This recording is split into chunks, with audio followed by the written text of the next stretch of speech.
The gaming news today is all about perception. First, the Elden Ring Night Reign network test reviews are here, and they're not bad, but they are certainly not as consistently soaring as when the base game of Elden Ring did its first network test back in 2021. Now, I have a recent upload on the channel outlining my concerns. Be sure to check that out. If you leave a comment on those videos, you might end up featured in these live streams, because there are a variety of ways that I think Elden Ring Night Reign could go wrong for FromSoftware, even though initial reception right now is pretty good.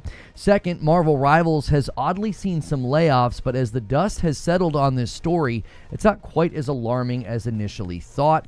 Third, Assassin's Creed Shadows has cemented now its release date, but Ubisoft has revealed the review embargo. Well, it leaked, and this means that the game is firmly on target to land with its new release date. Fourth, Pirate Yakuza is just a day away, and the reviews are in, and they're not glowing, but they're not bad either. So we're going to take a look at those averages, and you can make a decision if you want to jump into that game, which releases tomorrow. And as always, I have a game for your wish list and your radar. And if you're hanging out in the live audience, you may have noticed that someone's gifting a ton of members, and we have a very generous community here that does that. And one of our biggest focuses right now is getting more and more people to not be in the gifted funnel, but to pick up your own membership. You can support the channel directly by clicking the join button, and for $6 a month, you get into the second half of my channel. We do morning coffee, we do a daily green room where we plan our content. You get to see behind the scenes. So for $6 a month, you can support me directly. Make sure you pick Member Plus. That is the tier that we're working on for a big goal right now. So let's jump into the news here. The Elden Ring Night Reign network test reviews are coming in, and I think the big takeaway from the reviews, I watched a handful, I read a handful, everybody's saying the game is fun. Now, questions still remain about why there's no two-player option. You can only play as one player by yourself or with three. The real question as well is, how will it feel for the less experienced community at large when they play single player, as it does seem that this game is designed for co-op. And I outlined a whole list of concerns in that latest upload, so be sure to check it out, because I'm looking forward to the game. I bet you we can have a ton of fun with this with a member stream on like a Friday night with my wife or my good friend Hilly, but I certainly have a growing list of concerns given that this is kind of a middle-of-the-road reception that we've seen for Elden Ring Night Reign when compared to the initial reception for the base game of Elden Ring. We're also hearing from people that it kind of just feels like an opportunistic cash grab, which that's pretty much every video game, but there are some people that are a little tepid and skeptical about this game, and it's not even out yet, so we'll see how it goes. Now, the other big story that happened was Marvel Rivals is laying people off, which seems insane given the game's massive amount of commercial success.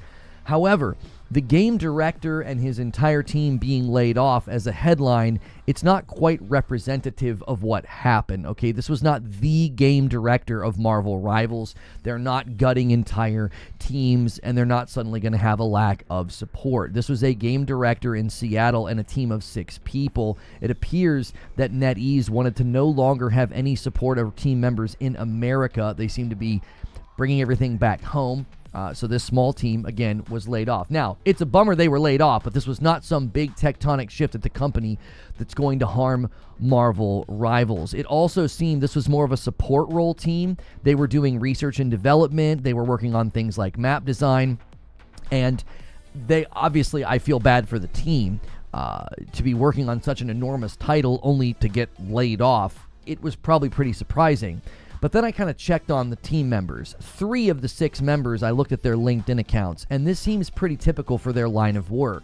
They all spent about 1 to maybe 2 years at a variety of gaming companies, working as directors, working as map designers. It doesn't seem like they take positions that last very long, which seems like that's pretty typical in the gaming market. Once you've kind of done your research and development, your direction, or your map building, it's kind of time for you to go. I don't think these were contract workers, but the game director is still at the company. NetEase spoke out and said the game director is still there. All these people are still there. there. They were just doing some restructuring and decided that the people that were working for them in America were to be let go. Again, the headline seemed like insane. It was like a game director and his entire team was let go. What is going on? It was 6 people. This is not probably going to have much of an effect on the game. Hopefully these people can find jobs. I mean, working on Rivals is probably a pretty nice thing to have on your resume. So the market seems to be fixing itself. I had read and told you guys in some of my coverage previously that a lot of the market analysis was that 2025 would be a bit of a bounce back for hiring. There would be more healthy hiring within the tech sectors and within the gaming market as we're sort of resettling. Everybody kind of overhired in 2020 and 2021, and most of the predictions were that 2025 would be a healthier year. So hopefully these people can find their footing. As it was only 6. It's not like there's hundreds of people suddenly thrust into the market, and we do wish them well. And if you're playing Marvel Rivals, you probably aren't to be too concerned about what's going on here. There's other theories about Overwatch 2 launching in China, and that could be related. I feel like some of that was conspiratorial and like conspiratorial theory going on, and I didn't see much there, so we'll see if that turns into something. Now, the other story here is that Assassin's Creed Shadows basically has had its release date cemented, as it has shifted around quite a bit, and when it was delayed to March 20th, many were concerned that that date was not very firm given everything that has happened with this title. Well, the review embargo makes it pretty clear. Insider Gaming said the following. They had an exclusive on this, and they said, Insider Gaming sources have said that the publisher and the developers are now confident that Assassin's Creed Shadows will launch on March 20th, 2025. They went on to say this: Assassin's Creed Shadows reviews will be live on March 18th, 2025. Speaking with several developers working on the game, they said that they felt confident that it will be ready for its March release date, with one source stating that the game is now pretty much done. That was the quote.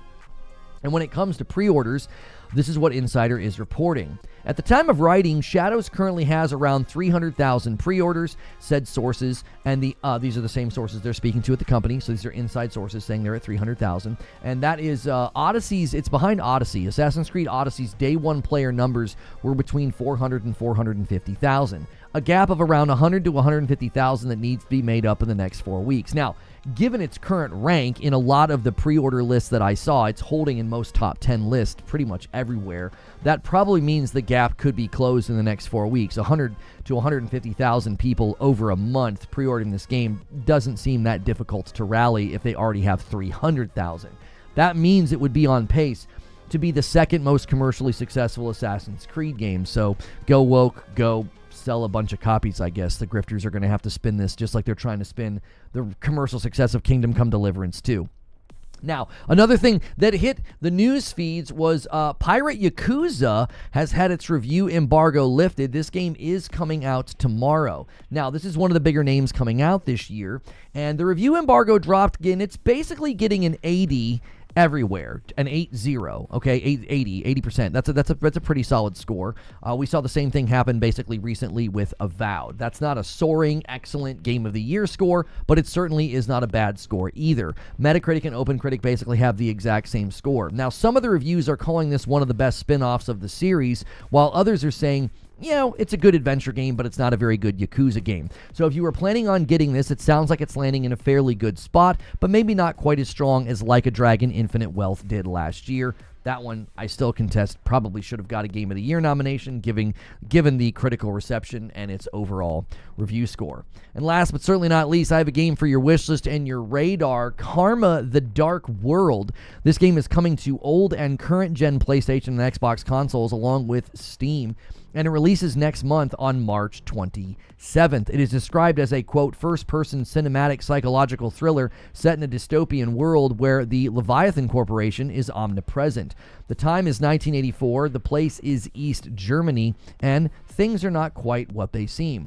As for PS5 Pro owners, they boast of some pretty good stats, with optimization coming for the Pro and PSSR. They said through careful optimization, they've achieved native 4K resolution, rock solid 60 FPS performance, consistent frame pacing for smooth gameplay, enhanced texture streaming utilizing PS5 Pro's increased memory bandwidth. That's all their words. They said all of that. So I will definitely be checking that one out. Maybe it ends up being a fun member stream with my wife. We like playing those scary Games. So just a quick recap, the Elden Ring Night Reign network tests are in. I have a video right now on the channel that you should go check out. I've got some concerns about the game. Second, Marvel Rival layoffs have been somewhat clarified, not quite as dire as everybody thought. The acshadows release date's been cemented, and the Pirate Yakuza reviews are in. So that's the news, and now it's time for the discussion. Good morning, good afternoon, and good evening. Make sure you guys have gone through the ritual of smashing the like button, and I have some people to thank. I don't know if anybody else did anything during the premiere, but a 50 bomb came in from MASH during the premiere, and a 20 bomb also came in from this morning. So this guy just doesn't quit supporting the channel. He just skyrocketed us to 242 members, basically already now halfway to the weekly member goal. This is one of the reasons we've consistently said, if you guys can afford it, if you can support the channel directly, consider pressing that join button and pick Member Plus at $6 a month. It will definitely help us out. It gets more people in that gifted funnel. A lot of you guys have been on the gifted member train for months, some of you years, and we're glad that you've been able to get that generosity afforded to you. But if you can pay it forward, the easiest way is to pick up your own membership and make sure that you pick Member Plus.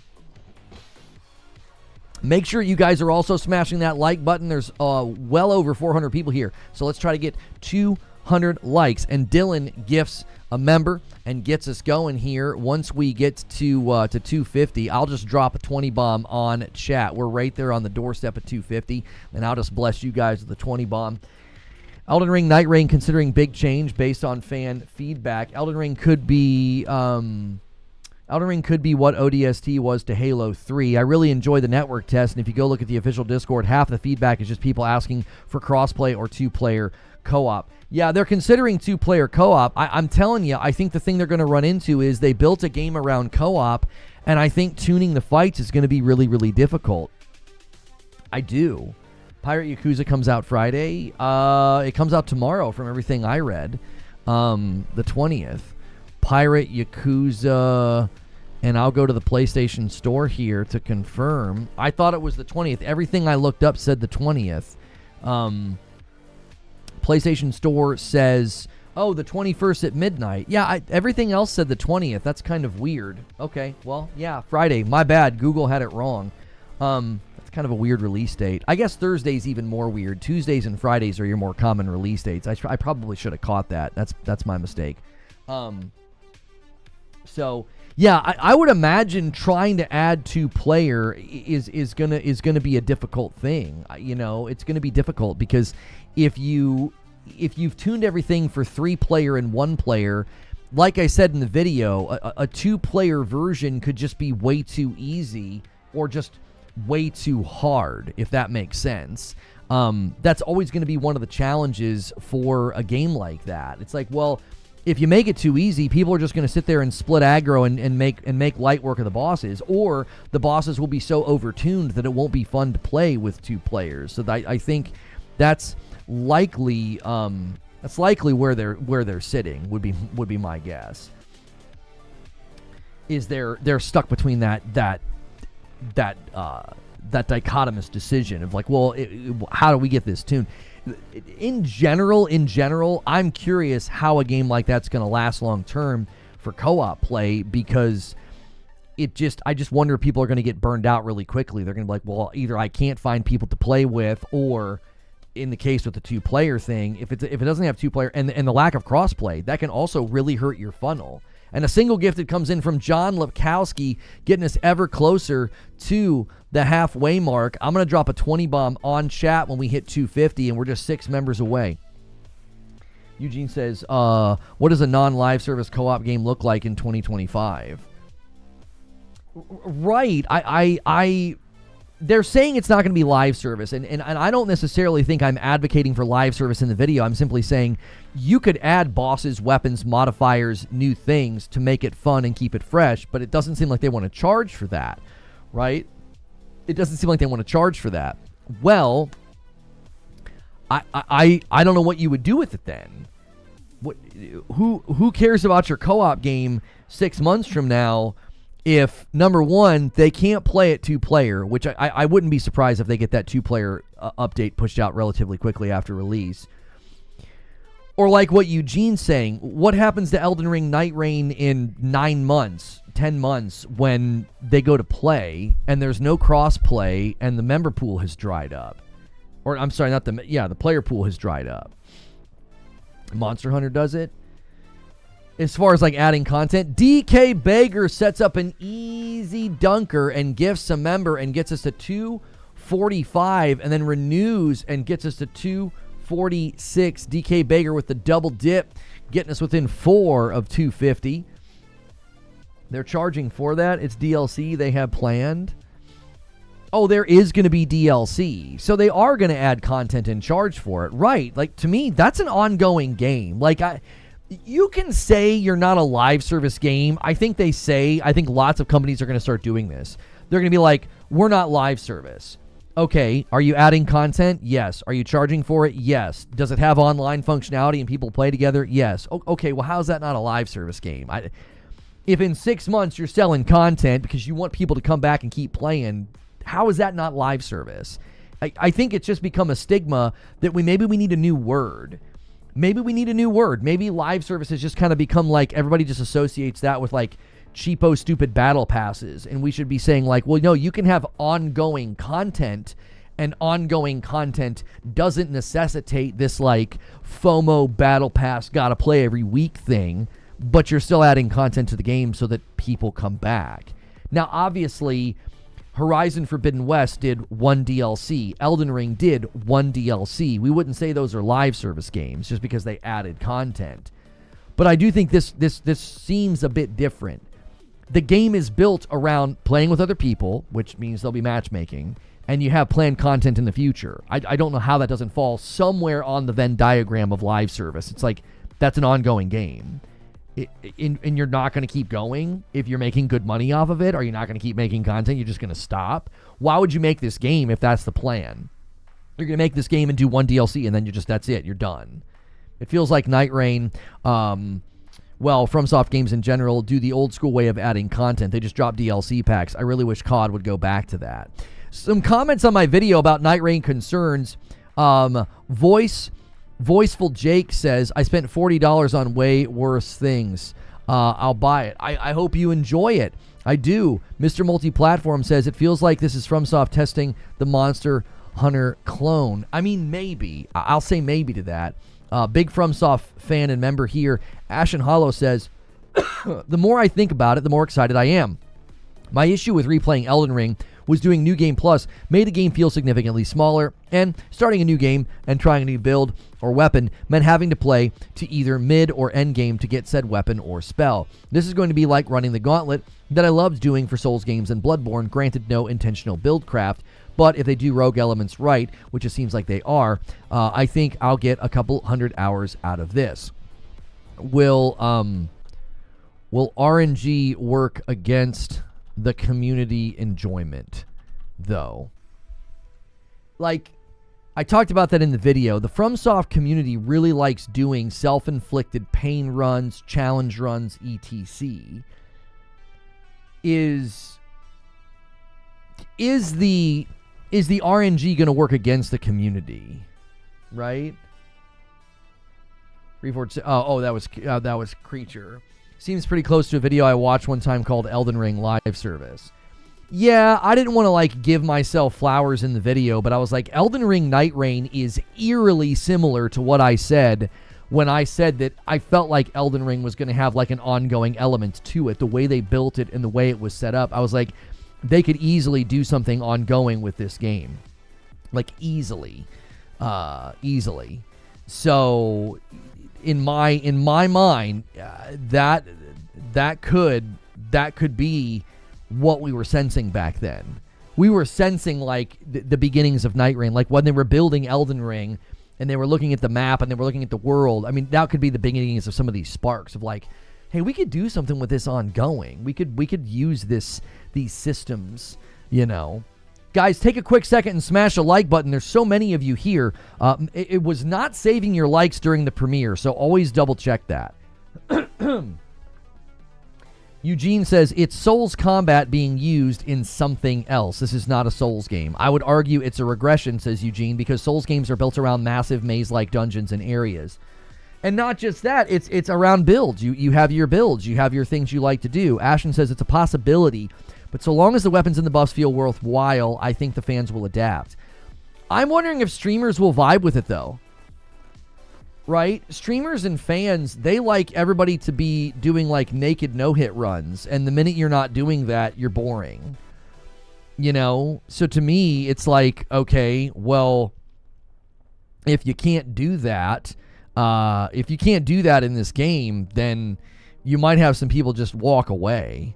You know, they might say, I don't like this. I can't do what I typically do. I can't do my challenge run. I can't do my limited run. I can't, craft my own build. They'll do particular challenges on particular bosses. I mean, some of this feels a little bit random. So the only boss that maybe is always the same is the last boss or something. No, I'm sorry. I think, are all the bosses every night the same, or do they change as well? Its evolution, progress, or regress is yet to be seen, says Brett. Derek says, I thought people had modded this kind of thing into Elden Ring already, so I assume they'd be super hyped about this. Seamless co-op is a little bit different, Derek. Seamless co-op is, YouTube is definitely screwing up. Guys, I need everybody right now, double check. The likes are not working. The like count hasn't moved. Something's going on. It was happening during the premiere, and I have no idea what the issue is. It literally isn't moving. I'm not sure. I think they're pushing out another UI update, and it's messing with stuff, because they pushed one out like 6 months ago, and when they did that, like, it would erase likes. I don't know what's happening. Everything will change from session to session. The map changes as you play. Randomizer mod as well, which takes this element into Night Reign as well. Modders have done co-op and randomizers, but this is different, says Eugene. There it goes. Okay, there we go. Yeah, I think people are having to like double. My like is still up, but chat reset for me. Yeah, there's been weird things going on with likes in chat. I don't know what it is. I think they're trying to push out a UI update. This feels like FromSoft took the randomizer mods, fleshed it out into its own game. Rogues have so much replayability, so I'm very excited. If they add crossplay, it'll be perfect. There's a part of me that wonders, Dalton, is this just going to appeal to like Rogue fans less than maybe like Souls fans? Are Souls fans going to be kind of on it, but Rogue fans are going to love it? Rogues are certainly very popular, as evidenced by, games like Hades and Dead Cells. Like, you can certainly get a good amount of people to check out your game. Like, commercially, I think Hades and Hades 2 have both already done. Hades 2's in early access, but I think they've done very well. So I wonder if that's going to be where this kind of lands. Diaz says, I have no interest in playing this gameplay style. I love Souls normally, though. Same reaction as to the OG God of War switching to the current ones. Yes, that. Okay, so Diaz, you're feeling that. You're like, this is going to appeal to Rogue guys, not me. And a single gift that comes in from Joker Quinn as we slow walk ourselves to 250, where I drop a 20 bomb of members on chat. We need 3 more. Double check your $sign, guys. See if you've got a renewal that you can do. And if you upgrade to Member Plus, I count that as 2 members, so you can upgrade for $1 and really help us out with the member count. NS Spades left a comment on my Night Reign video. Says, I just wish the DLC was another story DLC. I hear that. There's probably going to be a lot of people. You know what I mean? Oh, Cool Spoon says, I'm Dalton on YouTube, by the way. No idea. I love Rogues and Souls, so it's hard for me to say if I would like it, even if I wasn't a Rogue guy. Sirius says, builds are a big part of Souls games, and this is just cutting the build options into relics and random upgrades. Not my cup of tea. That's where I think you're going to have staying power be in doubt. Right? That's where I think you're going to have the staying power of the game in doubt. Former president of SIE, Yoshida, says, I also said that when Jim suggested if I would do indie work, the position was created just for me and I really wanted to do it. I thought that was a great idea, but I was very concerned at that time 5 years ago. You remember PlayStation was criticized that from media and from indie community, that PlayStation doesn't care about indies. Oh, more interviews coming out. Yeah. he actually wanted to do it. So when Jim suggested to do something, he asked me, I want you to do something for the situation to support indies. It came to me with a message, you leave the first party right, but I really wanted to do that. So Yoshida really wanted to do it. And oh, surprise, surprise, just like I said yesterday, it was basically a compliment. It's like, I need you to do something with this situation. I need you to support indies. Wow. Yeah. It's so shocking. Oh, and did you see the quote that I put out there? Quote from Yoshida doing the interview with Colin Moriarty. When I visited and met with the people from Firewalk, a really small team, the core team felt like they were really experienced and talented people to work on an online game. So that was under my time that Concord was started. Man, isn't it crazy? Isn't it crazy how false narratives dissolve at record speed now? At record speed. At record speed. Oh, wow. Yoshida's not perfect. He's not a saint. And he wasn't mistreated or demoted or treated poorly. Gee, isn't it weird when you take one sentence, inject it full of presumption and assumption and anti-Sony bias? Isn't it weird what happens when the actual facts come out? It's so bizarre. It's so bizarre. The state of the gaming press and the gaming community on Twitter and YouTube is abysmal. It couldn't get lower. Within 24 hours, you all look stupid. You guys should just take a bath in egg every day so the egg's already on your face when you make your dadgum videos and your stupid headlines. Just take a bucket of eggs and pour it over your head every morning for breakfast. Jiminy Christmas.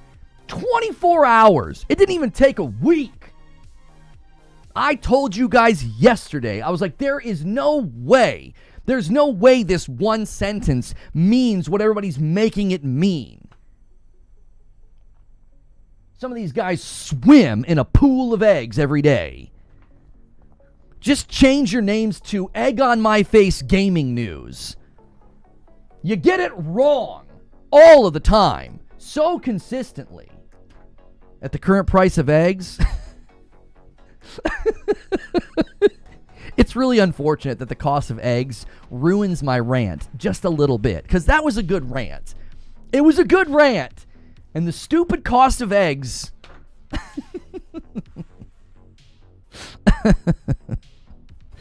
I couldn't believe it. I saw the stuff this morning coming out of Moriarty's interview, and I'm like, it didn't even take a day. It didn't even take a day for all those false narratives to crumble. Jiminy Christmas, it's tiring. It's exhausting. It's like constantly it's like correcting a parrot. You know, 2 + 2 is 5. No, it's not. Yes, it is. No, it's not. Like, that's what it feels like. That's what interacting with gaming press and like gaming Twitter and YouTube feels like these days. You know what I'm saying? It's awful. It's truly awful. Like I said yesterday, I'll take all your patrons, all your viewers, and all your readers. It's not hard to be better than you because all I've got to do is read articles and facts and reports. That's all I got to do. Being better than these people isn't difficult.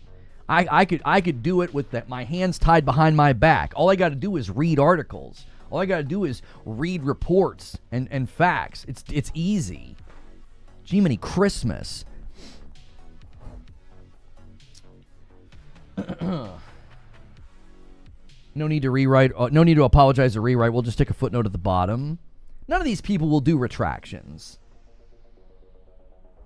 None of them will do retractions. They won't even talk about this. They'll just ignore it. They'll just what they've done is they've created headcanon. So in 6 months, they'll just refer back to this as, yeah, you remember that time that PlayStation told Yoshida that he had to work on indies or leave the company? Do you see? They create headcanon. They'll never disrupt it. So in 6 months, they can refer back to this because nobody will remember that all of that was corrected within 24 hours. All of that was contextualized within 24 hours.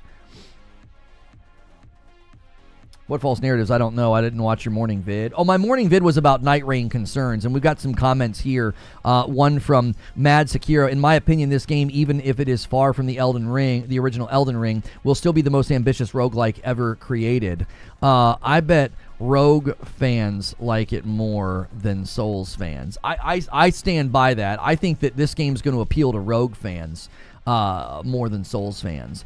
Erlaxis says, I played about 400 hours of Elden Ring, got the plat on PS4 and PS5, played and loved Shadow of the Erd Tree. I have zero interest in playing this new game. I feel you. It is not for everyone. Severin Everins, I'm excited to play it. I'm sure it will have some things to iron out, like all games do. Depends on the severity of it. Needs cross-play and a 2-player option. You got to give people the 2-player option, and it needs cross-play. It's going to be really, really hard to get this game going, being centralized around co-op without cross-play. I feel that comment in my soul. Yeah, like playing every single game and being like, I have no interest in this. Yeah. Which I think is fine. Wait, was working and missed it. What came out? Okay, so Yoshida did an interview with Colin Moriarty from Last Stand Media, and he's basically qualifying and contextualizing everything that he recently said. Like, him being put on indies was not something that he was like brutally forced into. It was something that he wanted to do. And the way that Jim approached him, it's exactly what I said yesterday. I said, when I worked in a call center and I kept getting moved around, it was frustrating. I'd get put in charge of a team of people. I'd get all their numbers up. I'd get morale up. I would do these great incentives, and then they would move me to another team. And I got frustrated, and I had a manager tell me, he said, you should take this as a compliment. They see you as the office fixer. They see you as valuable. Okay, Yoshida could have taken this as a compliment, like, hey man, we need your help over here. And that's exactly how the sentence reads. Jim's like, I need you to get this thing going. We need indies to be taken more serious and having more of a presence. Like, it was a compliment. It wasn't a demotion, and it was something that he wanted to do. Oh, and also, Concord happened under Yoshida's watch. So again, everybody that like had him as like Saint Yoshida and could make no mistakes, it's like Concord happened under this guy's watch. He made a mistake just like everybody else makes mistakes. He wasn't perfect. Everybody had him like almost like deified yesterday, as if, how dare you do this to Yoshida? And it's like, he just did another interview that recontextualizes all of this. Number one, he ain't perfect. And number two, he wanted to do the new role. Oh, yeah, they were going to shove him out. What indies was he responsible for? I'm not sure.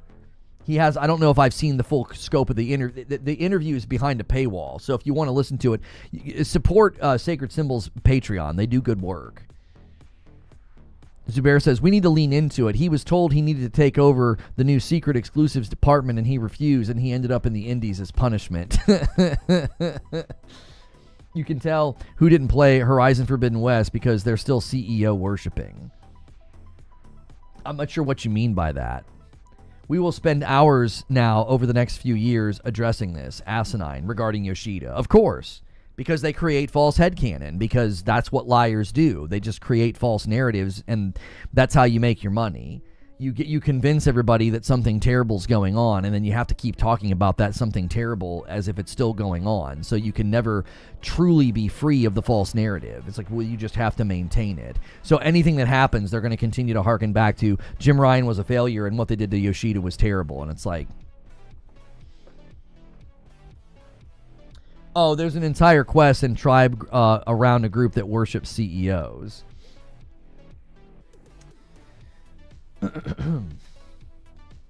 You were like Winston Wolfe in Pulp Fiction. You calling the wolf? That's right. You know, that's all you had to say, you know. Yoshida confirmed that Jim Ryan forced no studio to do live service games, and Naughty Dog chose to cancel the game. You know what's funny? So they could develop Intergalactic. You know what's funny, Fabiano? Yoshida said that, and that is quite literally what I have been saying for years. I was like, nobody was forced to do live service. These companies wanted to do live service. They threw it out and said, hey, we need live service games, and companies made pitches. And what did I say about Naughty Dog? I was like, Naughty Dog chose to cancel their own game because they didn't want to turn their studio into a live service game. Isn't it interesting how, like, on the bullseye accurate I was? Like, you guys are all about these Yoshida interviews, right? The man's now saying things that directly confirm what I've been saying all along. Jim Ryan didn't walk in the room and, like, hit a single-player studio over the head and say, you're making a live service game now, sucker. No, they wanted the revenue and said, we're allotting investment into live service efforts. What can you come up with? And teams made their pitches. That's it. And games are being canceled because upon further assessment, they're like, these aren't good. You don't know what you're doing, whatever. After Concord, I think they're going to be a little bit more analytical. They're not just going to throw everything at the wall. They want success like Helldivers 2, but they also don't want to have any more Concord. Guys, take a quick second, smash the like button. Nice strong start to the day. Appreciate you guys. And do me a favor. Hit that $sign at the bottom of the chat. See if you have a membership renewal. If you're at the VIP or Member Plus status, you can add to our total. When that hits 250, I'm dropping 20 members on chat, and we're just 3 away. The fact that people talk about CEOs this much these days is crazy. Do people do this for other industries? No. Do you want to know why they do it? What's going on with Marvel Rivals? There was a 6-man team in Seattle that was laid off, and it is obviously not good that that happened. I feel bad for the people that got laid off, especially in light of how successful the game has been. But the headlines seemed incredibly dire. The headlines were Marvel Rivals director and entire team laid off, and it was like, it's not the director of the game. He was one of a game. He was a game director over a team that did like research and development and map design. And a Chinese company was like, we don't want any more American employees right now, and your services are no longer needed. It's not dire. That the game's not on fire. I didn't mean to make that rhyme. And a 5-bomb comes in from Siryu, and that's an agent of chaos. He blasts us past and gets us to 252.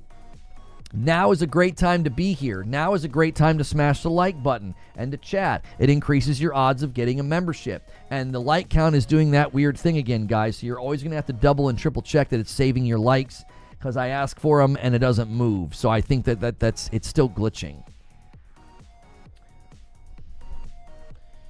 Headline seemed like it was the whole team. Yeah, listen, it's always a bummer when people get laid off, but again, it was 6 people. It was a team that had a very specific task. And I looked up all of those employees on LinkedIn. I did.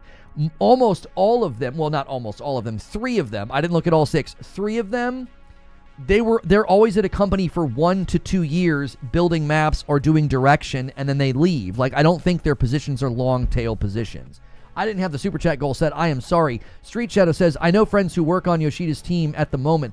The amount of work that the team did for indies was outstanding. Free dev kits, development support, marketing. He was an amazing leader and deserves to retire after 30 years. Right. My whole issue yesterday was he isn't perfect, right? I kept trying to tell people he's not perfect. He may have made mistakes. I also said him getting put in charge of indies could have been seen as a compliment, not a demotion. He wasn't being like denigrated. And from what you're saying, it sounds like he did very good work. Again, that's to be expected if he was doing good work with first party. But Concord happening under his watch certainly puts a blemish. It's like, okay, you guys all thought the man could do no wrong and you were like worshiping him yesterday. Well, you know, Concord happened on his watch. What are you going to say about that? Didn't Xbox hire lead developers from Concord? They did. The developers weren't the problem at Concord, by the way. The developers made perfectly good maps, guns, abilities. The game ran very well. It was the project leads, the team leads. The leadership at Firewalk was the problem. Firewalk had talented developers. That was actually one of the more polished Unreal 5 games that has come out. It didn't have bugs and glitches or any performance problems. It ran very well. The developers weren't the problem. You have to understand, you can have really talented construction workers and carpenters, and if you have a terrible foreman, then it doesn't really matter. I know a guy that does excellent carpentry work, but he could go work on a house, and the house is a disaster, and it's not his fault.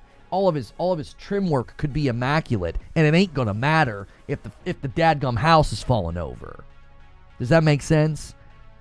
AOZ says he's currently doing bucket list-esque stuff he's wanted to do, like voice acting. Yoshida? Incredible Black says, damn, 30 already. Hopefully I said that, exactly how your voice is, Looking at your picture, I feel like you probably have like a high-pitched voice. I'm just kidding. You really seem like you're a few octaves higher than me, I'm just kidding. You would probably get in the Discord and be like, yo, what's going on, y'all? Those guys that like make your headphone rumble. You're like, oh, come on, man. Making me feel self-conscious about my voice. You know what I'm saying?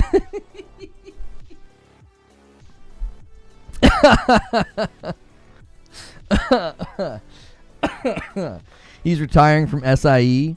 It's exactly like that. I freaking knew it. I freaking knew it. Has anybody ever done that thing to you where they say you can look at something and you know exactly what it would feel like to lick it? Have you ever heard anybody say that? Like if you look at like a paper towel or like a piece of plastic or something, you're like, if I were to lick that, I know what that would feel like, right? Sometimes I can look at people and I'm like, I know exactly what your voice is going to sound like. Super Googly's here, and I guarantee you there's something negative about Nintendo. Let's see. Super Googly with the super chat says they deleted Japan Studio and then made Concord themselves. The Japan Studio then went on to make Astrobot. Very clear who should be fired instead. Hey, it's not about Nintendo. You've never heard this lick theory? You've never heard it? Voice so deep it makes you try to match him and sound ridiculous. That's what I'm saying. We've all played video games with that guy that gets into the party chat. He gets in, he's like, yo, what's going on, y'all? And you're like, oh, man. Yeah. And you're like, oh, yeah, it's going good. Yeah, I'm just getting ready to play some Call of Duty. Are you changing your voice? You will not be taking our pod today, sir. That's one of the best scenes. But no, yeah, the lick theory is you can look at anything and you know what it would feel like to lick it. You can. It's super, super weird. It's super weird. You just know. You're like, yep, yeah.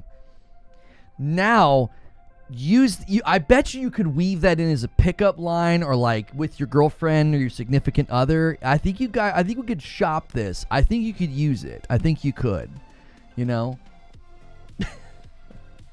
They say slap. You're like, God, didn't work. Checking the links myself, and Narwaffle posted. What are you guys posting about? Xbox's AI era starts with a model that can generate gameplay. Yeah, that Barry White. Garrett Green left a comment on the video. I'll be passing on Elden Ring Nightreign. I'm already terrible at Souls games, and I'm done with games making last-gen versions. I hear you. I get it. I don't expect them to go all that, farther with it with Elden Ring. This is probably it. I think they'll continue to add content, right? I think they will. Avowed numbers aren't looking great. Yeah, I was actually confused. Wait, Xbox is not better. Tony the Pony. Wait. Did he make a new? Is that him? Oh, joined 2 hours ago. Doc, is that you? Go to the channel. He's got a purple badge. Oh, no, that was Samar. Tony the Pony. I thought maybe that was Doc. Anyway.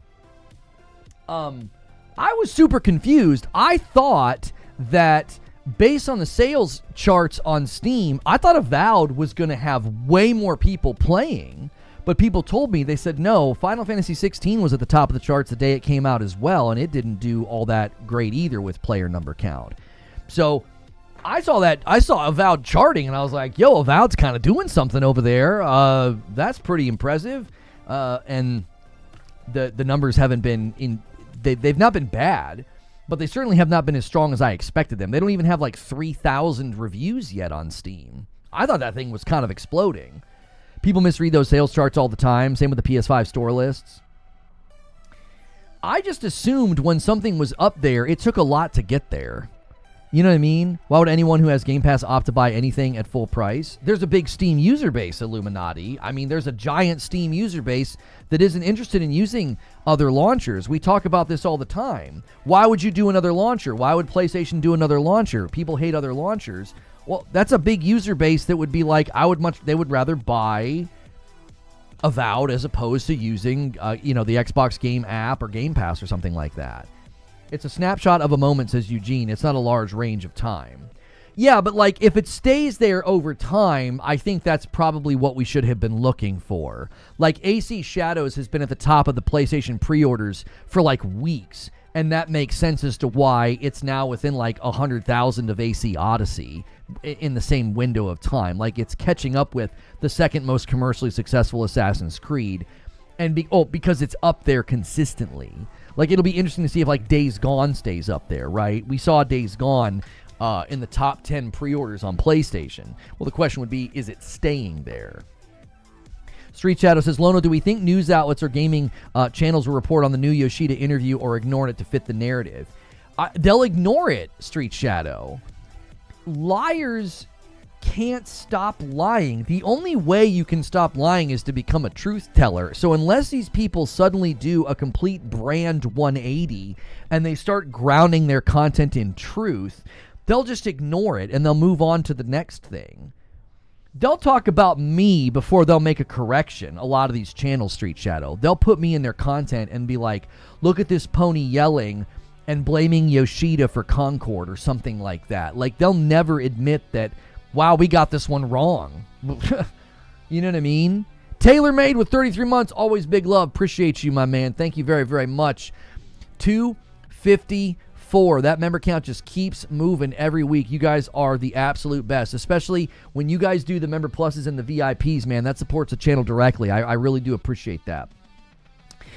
This guy, Cleft Hoof Robert, left a comment on my Night Reign video. He says, imagine being a FromSoft dev and you've been reusing assets and animations and sounds for over a decade. Now you've been blessed again. Why do you think they made a game like this in a year?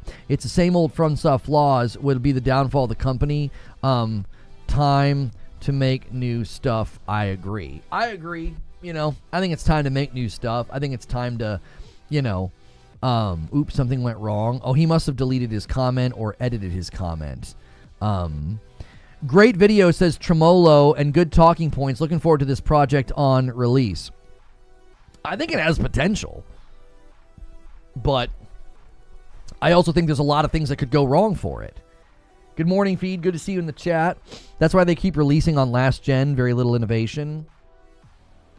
Hey, they put jumping attacks in Elden Ring. They did put jumping attacks in Elden Ring, and I got addicted to them. It was my downfall. It was my downfall, bro. I loved jumping attacks in Elden Ring. It was like my absolute favorite thing to do. I loved it. Here's the thing, Dave, says Jake. Steam already has a PlayStation publisher page. If Sony removed that and then decided to put them on their own launcher, it would be a disaster for Sony. I don't think if PlayStation were to do a launcher, that's what they would do, Jake. My theory, if, this is a giant if, let's just say they are doing a launcher, they would simply put their games in the launcher for 6 months. So if you wanted the game, you got to get it there, and then they would bring it to Steam later. I don't think they would remove the PlayStation storefront from Steam. I agree with you. That would be destructive. Now you're saying, I think you went a little too far. You said that would be a disaster for Sony. I don't know if it would be a disaster. I think it would be completely counterproductive for their efforts on bringing their games to PC. You know what I mean? I keep having to restart your stream. Your voice keeps going out of sync. I would just lower the quality, Chris. It sounds like maybe because we're running on AV1 and low latency, you might just not want to run it at the highest threshold. Nobody else is complaining about that. So, guys, do me a really, really quick favor. YouTube likes have been acting up. Help me hit 300 likes really quickly right now. You might have to double and triple tap it. Double and triple tap it. Tipple trap it. What if Steam has their own console, though? I don't know how that's going to play out. Right? Not sure if it's just me. I don't think anybody, trust me, when audio starts acting up, Chris, with 550 people here, I think a lot more people would be saying something. I think they would, right? I'll just lick the like button, test the theory. There you go. Just lick it. Yeah. Yeah, see, likes aren't moving. I ask for likes, and literally the like count doesn't move. I think something's glitching on YouTube's end. I'll say this, and then all of a sudden it surges up. Like, it literally isn't updating. Something's going on with that again. I'd be surprised if Miyazaki was wasting his time on a co-op boss rush game. True. This doesn't seem like something he would want to work on. It's not really in his... Doesn't seem like it's in his line of, like, wanting to innovate and do new things. Why is everyone surprised when the game came out and made a huge success? I told my son that they will use the main game to milk every penny out of it like GTA 5 does.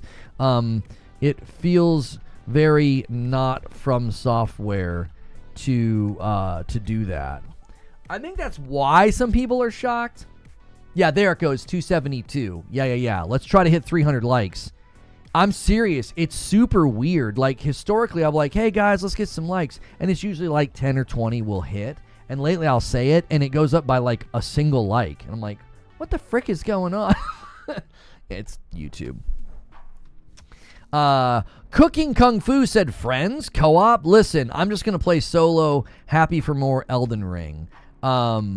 Yeah, I feel that. I think there's a lot of people that are probably going to be in that bank. They're going to say, you know what? It'll be a whole lot easier for me to just play this game by myself, as opposed to, trying to find people to play with. I do think, though, the co-op situation is an interesting one, because there's a lot of people out there that have, like, a co-op buddy. And you need a third if you're going to play this. Well, if you don't have a co-op buddy, if you don't have two co-op buddies, then you're kind of screwed. You know what I mean? I've always kind of thought that was interesting too. Like, maybe I'm wrong here. I could be wrong in saying this. But I feel like when I hear co-op, I think two-player instantly.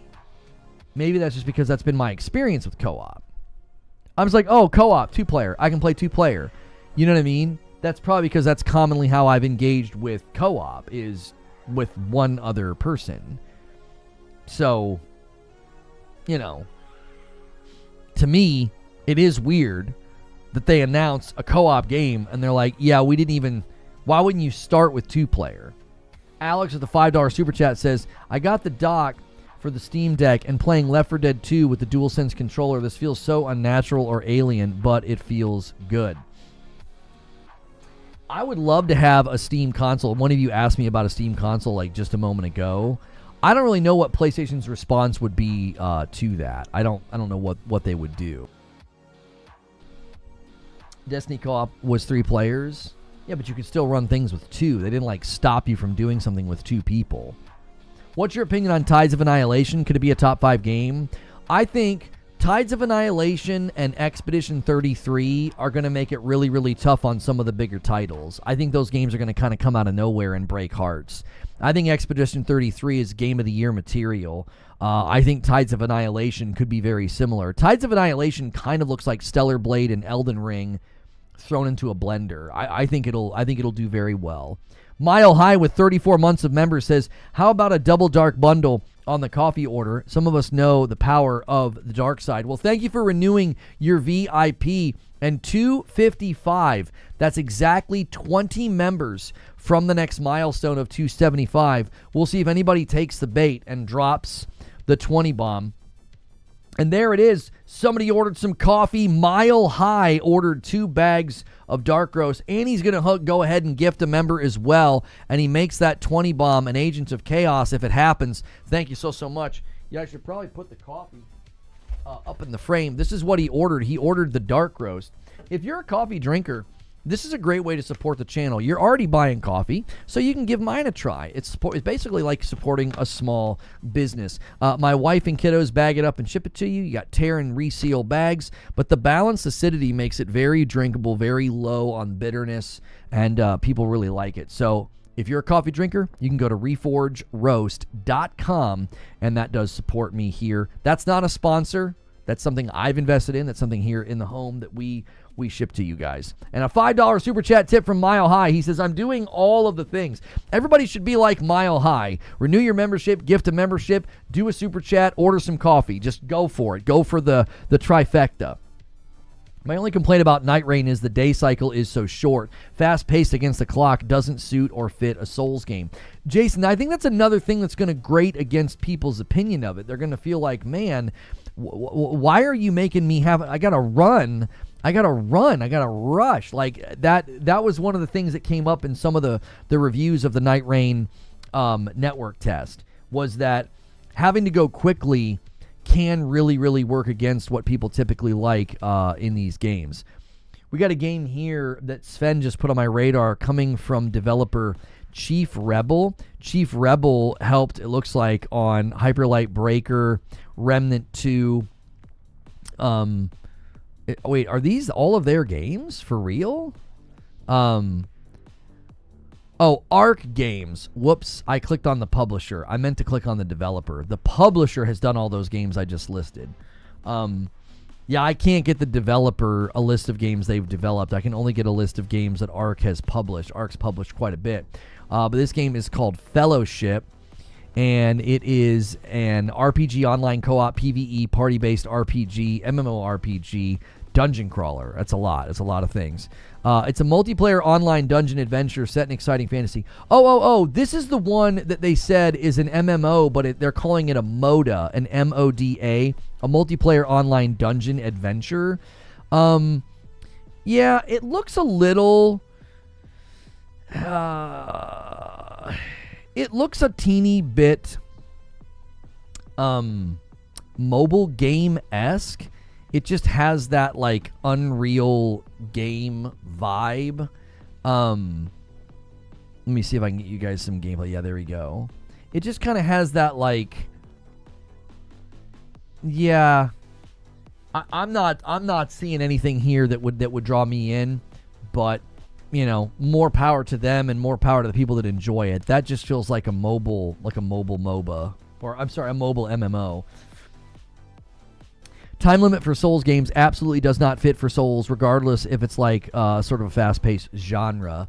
Yeah, I don't know if... I remember that really hurt my Sekiro playthrough. I felt this need to rush, and that need to rush because I was trying to finish Sekiro before Elden Ring came out, and it made it to where I wasn't exploring, I wasn't going and checking things, and I believe that really, really hurt my experience in Sekiro, you know?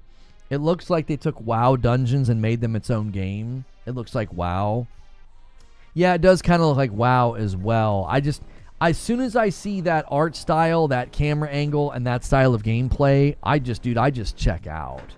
I'm like, yeah, I don't think I'm going to like that. And I know lots of people do, and more power to them, but it doesn't look like a game thing. It doesn't look like something that I would enjoy or be drawn to. Well, people who are going to like Night Reign is speedrunners. I don't think that's the only people that Night Reign will appeal to. I think it'll appeal to Rogue fans as well. I think people like that idea. Bite-sized gaming sessions are really enjoyable. Like, I remember really, really enjoying... Gunfire Reborn with my wife for like a long time. Like, we played that game a lot.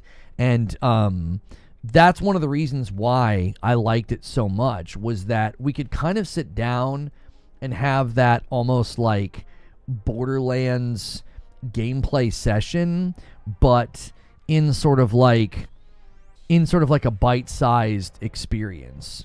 It was like very quick. It was, you know what I mean? We could do a run every night and kind of have that experience, and it felt great. Is chat... We're having one of those weird days where the like count's acting weird and now chat's acting weird.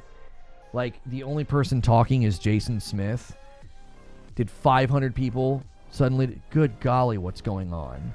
My character in Night Reign felt more powerful from the get-go, so the time limit aspect didn't feel like a blocker. Some folks love a tab target auto attack. Me too testing. Bite's eyes. Hello. Right. To be fair, chat is usually a little weird. Move chat. Chat just feels incredibly dormant today. I don't understand it. Like, usually when we have this many people and we're talking about this level of, topic, we're getting a lot more folks to chat. And I just wonder, are people having to refresh or something? Let me make sure I don't have the chat set wrong. No, I have it set to subscribers for any duration. I don't know what's going on. You welcome the faster pace, TJ Rage? You can't talk in chat. You're on your work account. I never call out lurkers, but we've had so many glitches recently. I'm like, is chat glitching out? It just came to a dead stop, which is rare when we have this many people hanging out. A member plus from Vithar bumps the member goal to 257. Thank you so much. I appreciate that. We're just enjoying listening to you cook. Oh, I appreciate that.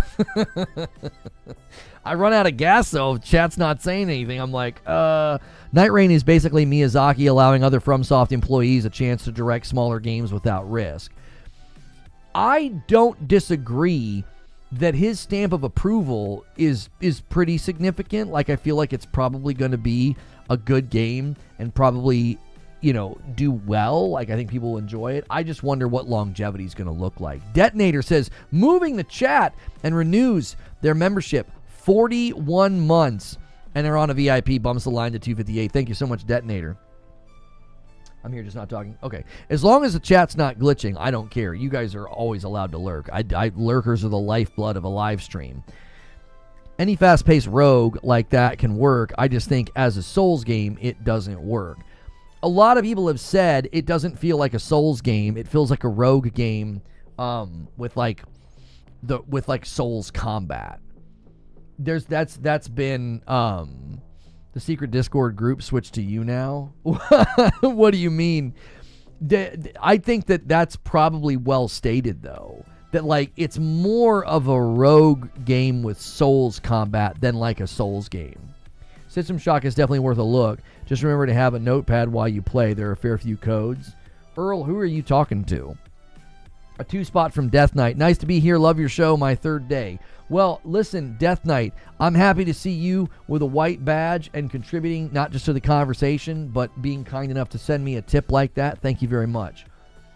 I'm listening, but trying to finish my Star Wars Lego Stormtrooper. Hey, you are welcome to do that. I'm working on R2-D2 right now. My kiddos got me R2 to go with my C-3PO. They like to get me Legos.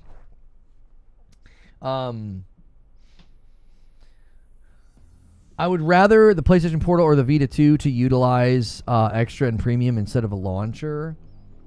Well, I feel like you're creating a weird split there. I don't think they're choosing between the two. It's not like if they're considering doing a launcher, they're like, well, we either do a launcher or we do an actual handheld.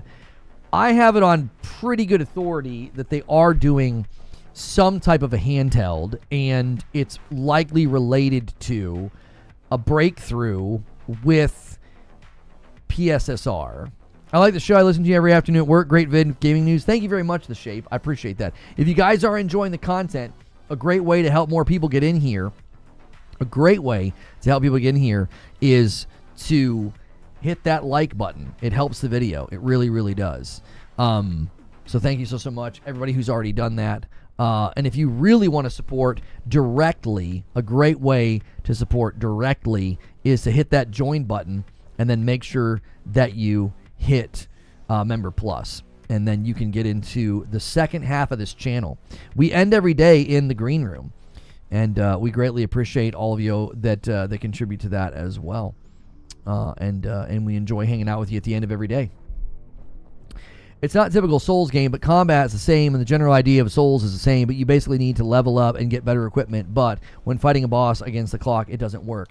Here's what I'm curious about, Jason, is that going to work against the game's longevity? Like, are people going to get a little bit burned out? I refer to some games as meat grinders, and this one certainly feels like it could fall into that category. Certainly feels like it could fall into that category. It could be like, yeah, it's a bit of a meat grinder. It kind of feels like, I've played it enough or seen enough or done enough or something like that. Because especially if you're always kind of having to find that third, or you're having to like match make with the third, and it's like not somebody that and they make mistakes or something like that. Like, I don't know. I think it looks fun. I'm curious what FromSoft's aspirations are for it. Are there aspirations for it to be like, well, we want this game to be around for a long time, or we want this game to do well for about 12 months, and then after that, they're good if it kind of fades. You know what I mean? I hadn't even considered the timer in the closing circle. Ew. Right. I feel like that's going to be a significant damper on some people's experiences. I watched my favorite Souls streamer, and he had to abandon a boss halfway through because of the map closing in. He had to abandon the boss because of the map closing in? What?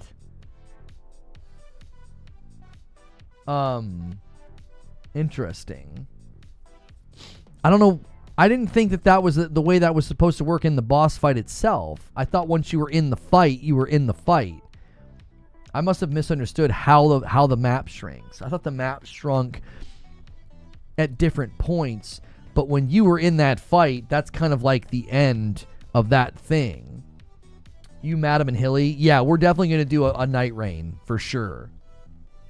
It probably was a mini boss. Oh, it wasn't like the end boss, because yeah, isn't the night boss and then the very last boss, like that's it? That like there's no more no more map movement. It wasn't the end of the day boss, but a random optional boss.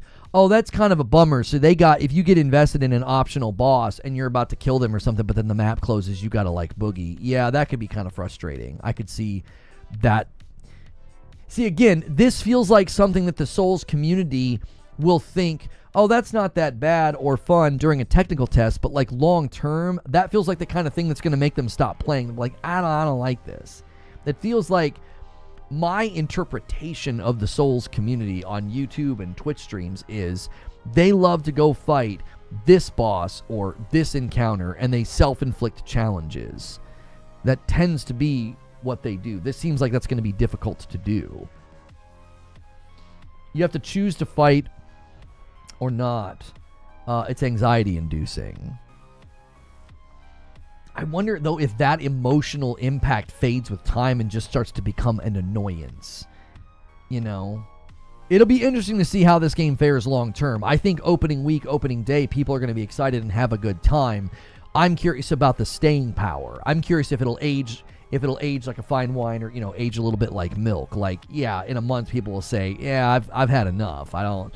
You know, there's rough edges or things that feel more like a nuisance and a frustration point than like what they're accustomed to from Souls. But again, it could appeal more to Rogue fans than Souls fans. I generally think the 15-minute per day cycle is too short, maybe extended a little bit. It seems like they're listening to feedback. They're seemingly wanting to look into letting people play with just 2 players. And they're seemingly looking into cross-play as well. And we have a question here. You guys can use the question command to pretty much make the conversation about anything. If you're like, I don't care about Elden Ring Nightreign, y'all can dictate where we go here. You don't need to sit and like not participate because you don't like the topic. But Petrov did ask a question about the topic. Is single player going to be too hard? We don't yet know how single player is going to feel. I will say that it does seem like they are very much. It does seem like they are very much leaning into the co-op element, and so the concern would be, you know, are you guys going to be able to? Are you going to be able to establish like a good threshold of challenge for one player? Does that make sense? Like, that would kind of be my concern, is that if you go in and play solo, if the whole thing's sort of been built around, if it's all been built around the co-op, is it going to then feel like either too challenging or not properly tuned when you go to play the single player?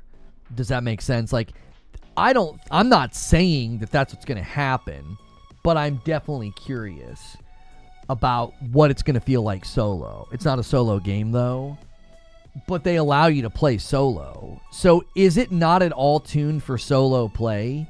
Like if you play by yourself, are you basically signing up for an automatic increase in challenge and difficulty? Like is it not tuned at all for you to play by yourself? Did they just tune it for 3 and they're like, yeah, if you play by yourself, have fun, but we didn't tune it for that. Probably super challenged, yeah. That'll be interesting. Multiplayer Dark Souls sounds terrible. I need the challenge. It's 1 or 3 players, so it should play like a solo game. If you want to switch gears, talk about FromSoft bit in the Yoshida interview. Pretty telling why Bloodborne 2 hasn't happened. Yoshida's theory is that they are wanting to be respectful of Miyazaki. Hidetaka Miyazaki is a big fan of Bloodborne, and it's obviously in his catalog. So that would be the question. Does he want to be involved, and are they honoring that? Are they honoring the idea that, like, well, listen, if we're going to do anything with Bloodborne, we got to have Miyazaki involved. I love playing Night Reign, says Randall the Vandal. Yo, good to see you, Randall. My friends and I fought a dragon when Margit invaded us and the circle was closing in. That tension was fun and incredible. If I feel like this on launch, then I'm good. I just wonder if the potency of that will either exhaust people or consistently entice and invite them back. Does that make sense? Like, I feel like it can kind of go both ways. Like, something that is that intense, I think, can be super inviting and super intoxicating, but it can also wear you out. You can be like, man, enough is enough. Every play session is stressing me the frick out. Do you get what I'm saying? Like, you can certainly wring the player out like a rag, and then they're gonna say, yeah, I'm good, dude. I don't want to go back and play that. It's just too stressful. Maybe Night Reign gave him enough room in his schedule to work on something Bloodborne related. I believe the next thing he wanted to work on was Dark Fantasy. Didn't he say that? Wait, do I have it backwards? Is it High Fantasy or Dark Fantasy? I can't remember now. We've covered so much stuff over the years. I thought he was on record as wanting to work on something new that is either Dark Fantasy or High Fantasy. I can't remember. It seemed like he wanted to do a bit of a shift from what he typically does. The intensity is what allows for battle royales to exist. Right, like the potency of like anything can happen. But will that jive with the Souls community? Right? You are not wrong. I've always said that's why battle royales have risen in prominence over like arena shooters, and I think that's why arena shooters tend to struggle. Part of the reason for that is it High Fantasy?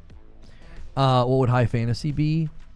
Let me see what he would mean. High fantasy refers to a subgenre of fantasy fiction where the story takes place in a completely made-up alternate world, often featuring elements like magic, fantastical creatures, and unique technologies, usually with an epic scale. Essentially, a fully imagined world very different from our own, unlike low fantasy, which might incorporate magical elements into a more recognizable setting in our present day. So it seems like, yeah, it would be more... Examples of like high fantasy would be something like The Wheel of Time or Lord of the Rings. You go to a fantasy place, world, universe, location, and then all of the traditional fantasy stuff is there. Miyazaki, let me see here. Miyazaki, let's see if we can find it. I thought it was Dark Fantasy.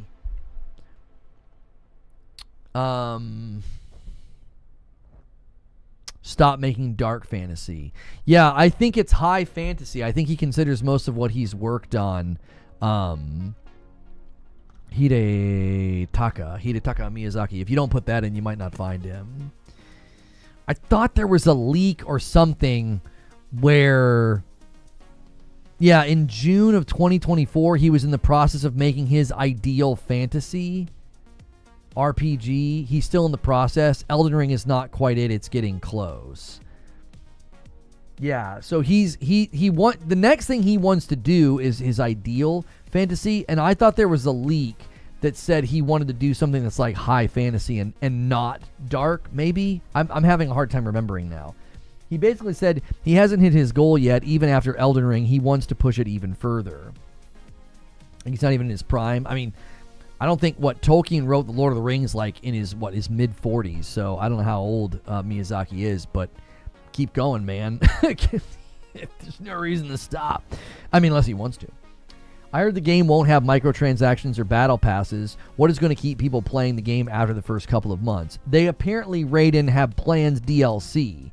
So there will be additive content later that can be purchased, but they're not going to do like buy this outfit, this skin, or buy this battle pass. I think they could do an ongoing content plan. I think they could do an ongoing content format. I think they could work. I think everybody wants to avoid the words live service, and everybody wants to avoid the live service tropes. Like if you say battle pass, if you say skins, people are going to get upset. This guy says, so much misinformation here. Again, I wish YouTube had community notes. And before you come at me, I played the network test for about 15 hours. I actually know what I'm talking about. Misspelled no. And I didn't say anything inaccurate. Care to point out where the misinformation is? Like, there was no misinformation in that video. Anything I said about the game came directly from interviews. Anything I said, it all came directly from interviews. I didn't say anything. They made their account today. Never mind. What a freaking idiot. They're literally just trying to run the fan fiction that I don't know what I'm talking about. I didn't say anything about Night Reign that was inaccurate. Anything I said about the game came directly from either their own website or directly from interviews. I didn't say anything that was misinformation. That guy needs to compress his thoughts. Yeah, he needs to work on listening compression. They could introduce PvP down the line as well and bring new bosses free or purchased. I don't know if they would want to introduce PvP. You can already do PvP in Elden Ring. Like, what would be the point of introducing PvP in a game that's built around co-op rogue systems? That feels like that would be a very, very strange form of additive content. It would be odd. So, I don't know. We had other subjects in the show open though. We do not need to beat the Night Reign dead horse. If you guys want to switch subjects, I'm always okay with that. We clarified the Marvel Rivals layoffs. Not really the barn burner that people thought it was. acshadows release date, and then the Pirate Yakuza reviews. I'll be honest, there's not a lot going on in gaming news. We could check Twitter right now and see if anything's kind of going on to talk about. Little bit of a lull in the week right now in gaming news, and we'll see if there's anything that has dramatically changes. Everything changed so quickly, but this time not seeing it changing. Yoshida says that PC day and date will never happen. PC strategy is to target China's demographic, not cheap CD keys for Xbox. Yeah, that is interesting. Another interesting revelation from Yoshida is something that I have been saying, that their efforts with PC is because of the Chinese market, and I used the China Hero project as an example of that. I said the reason that all PlayStation published games through the China Hero project will be day and date on PC is because of the Chinese market, and Yoshida has quite literally confirmed that that is in fact the truth. And everybody keeps saying that, PlayStation's going to do the same thing as Xbox. PlayStation's following Xbox. PlayStation's going to do day and date. And Yoshida's like, no, that's not the strategy. The strategy is they're trying to grow in China. Like, it's an additive market. Did he actually say cheap CD keys? Somebody was paraphrasing. Some J-Dub's trolling and paraphrasing. But I saw other quotes. I saw other quotes where they basically said that he said that the PC strategy is not going day and date. It's to grow in China. Like, that's the whole point of it. They are not at all, and this is why I kept telling people who keep wanting to run with the narrative of like, well, this is where the industry's going. This is where the industry's going. Look, all you got to do is look at what even PlayStation's doing, and it's like PlayStation's strategy has been verbalized to the shareholders. It's completely different than what Xbox did. Mr.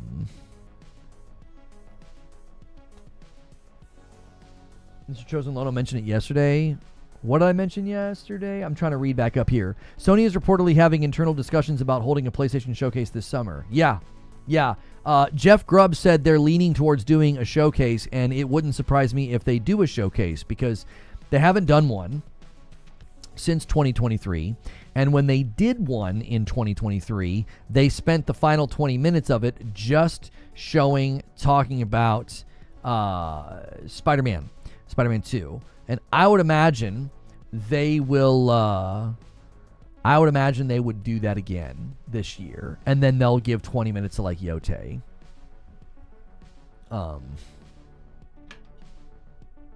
They've just got a lot that they're doing this year.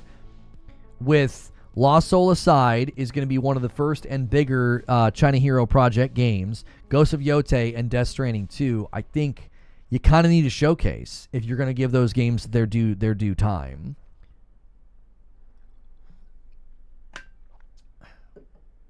Nightfire says, PlayStation. We are going into a new market and adding PC to help with that.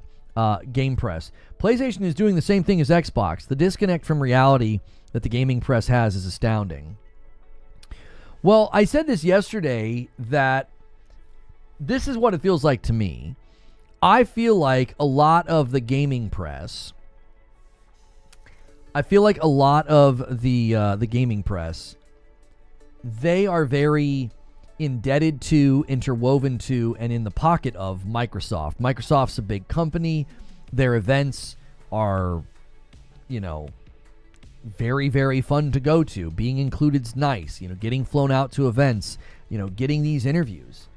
You know what I'm saying? It's you think everybody out here is getting to interview Phil Spencer? No. Phil Spencer's going to very particular targets, is he not? Right? So, I think that the gaming press is going through a bit of a struggle of how do we frame this up? Infinity Gamer gifts a member and gets us to 259. Like, how do you frame it up? How do you report on these things and not make it seem as though, man, this is a problem. This is a problem. What happened here? This is not good for Xbox loyal. Well, Microsoft doesn't want you doing that, so you got to have it. You got to spin it in a way that's like, oh, this is pro-consumer. This is where the industry's going. Why though? Wouldn't it make more sense for the press to be aligned with the market leader? They're not aligning with the market leader. They're aligning with the Leviathan company in the world, which is Microsoft. I was gifted a membership, so I'm gifting one back. Well, thank you for doing that, Infinity Gamer. That's a great way to pay it forward. Do you see what I'm saying? Like, this is a Microsoft problem. Microsoft is just so stinking big. So, because they're so big, a lot of the press, like, they don't want to upset Microsoft. Is it because Sony just ignores the press? Maybe. I mean, that certainly is, playing a part. Working on a few things back around a company who need a few weeks before we're doing anything. Roll out stuff. Absolutely insane. Working on some things. Will be cool if I reach out in a couple of weeks. Once the detail. How about I call? Yeah. Yep, that sounds great. That sounds great. Okay. Wish I was better at Souls-like games. I'd love to play Black Myth. Please see my tag in Discord. Okay, hang on. What is this, Lone Wolf? This is player charts for... What are you showing me here? Let's show the people what you're showing me. Kind of off topic, but here's a comparison of Avowed to Obsidian's other big games. Okay? So, New Vegas peaked at 4,500. All-time peak was 51. Pillars of Eternity all-time was 41. Okay, we should look at the all-time peaks. Sorry. All-time peak for New Vegas, 51. All-time peak for Pillars, 41. South Park, 34,000. Pillars of Eternity 2, 22. Outer Worlds, 20. Avowed, 17. I'll be honest, it seems like they're trending. It seems like their content's been trending down. Right?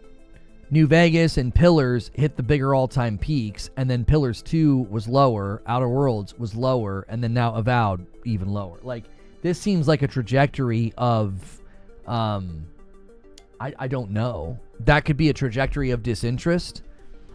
Game Pass effect. I don't think Game Pass has that degree of an effect on Steam. Steam is pretty big.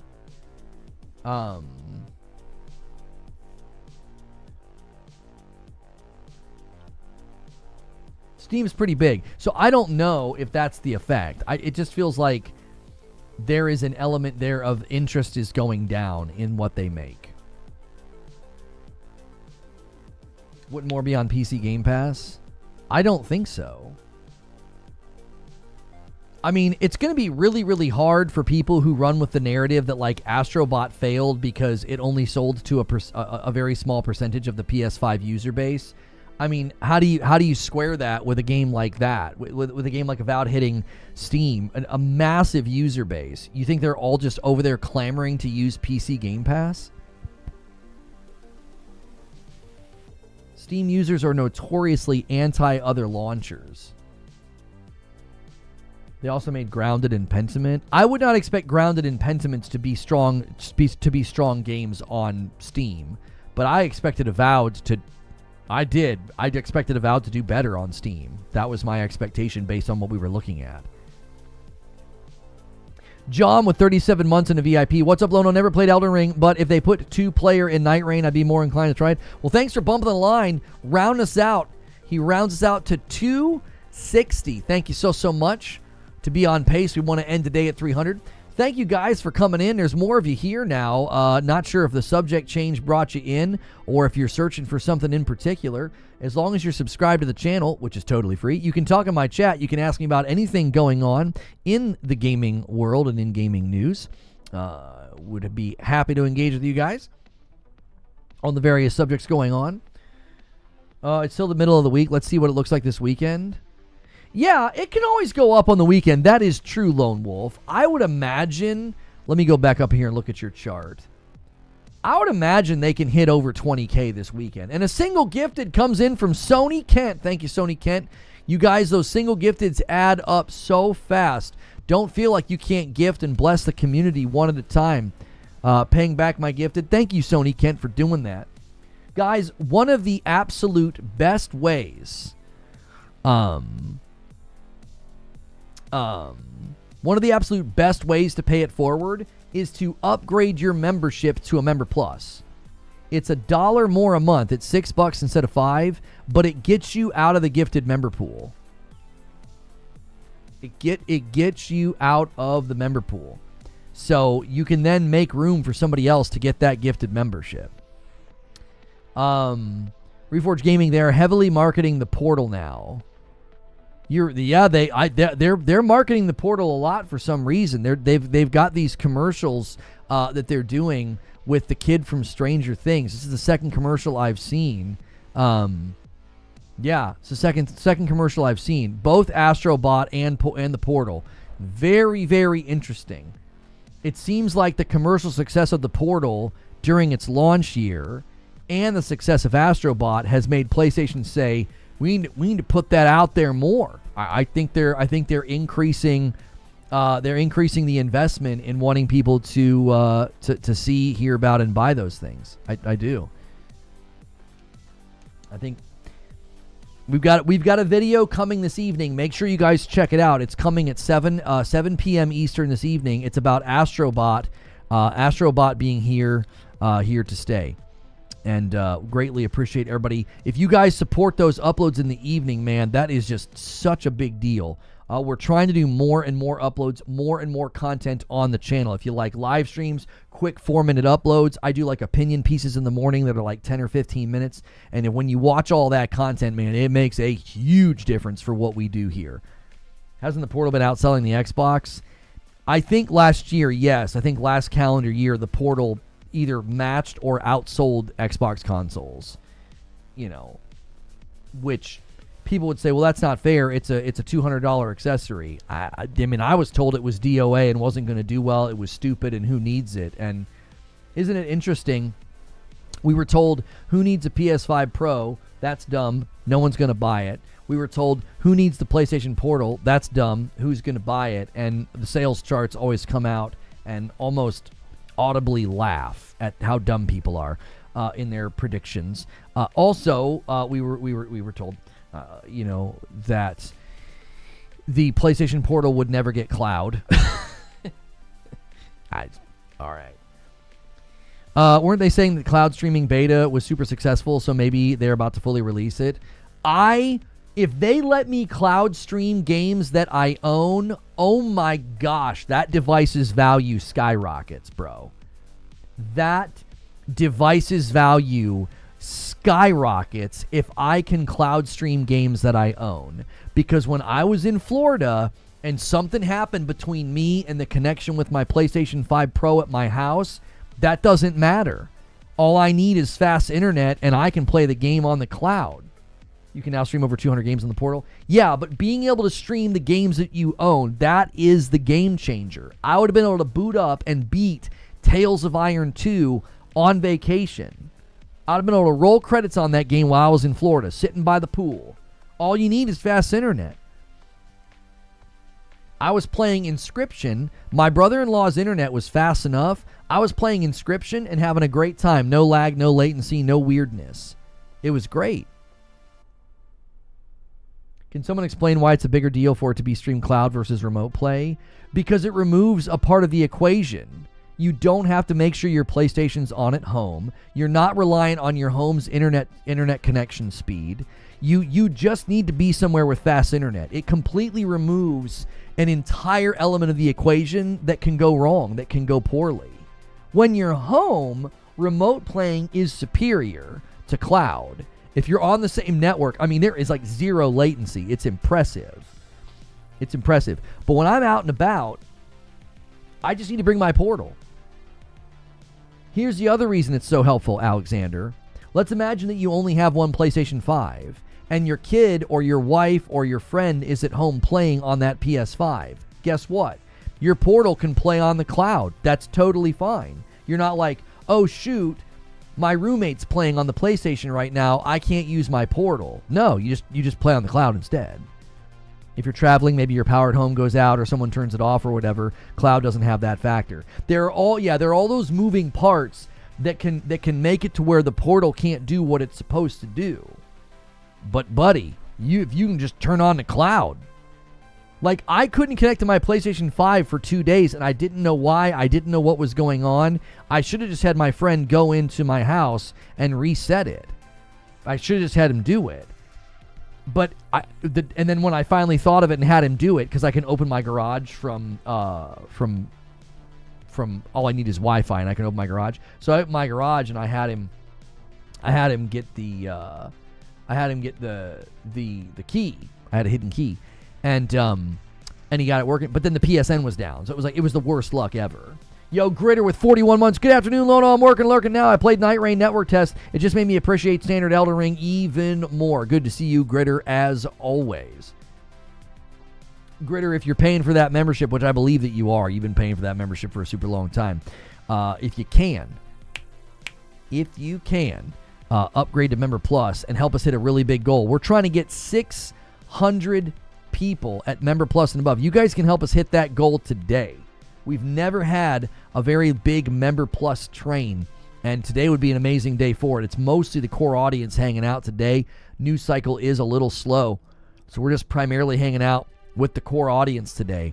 So if you've never done a membership on YouTube before, if you've never done that, You could do that right now. Try it for the first time ever.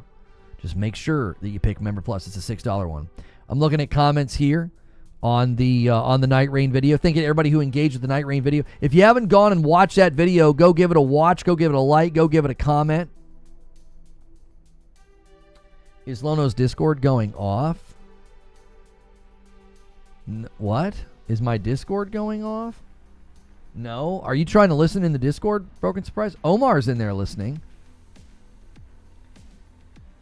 I keep my PS5 and my router on a battery backup for that reason. Highly suggest it, like 800 in your set.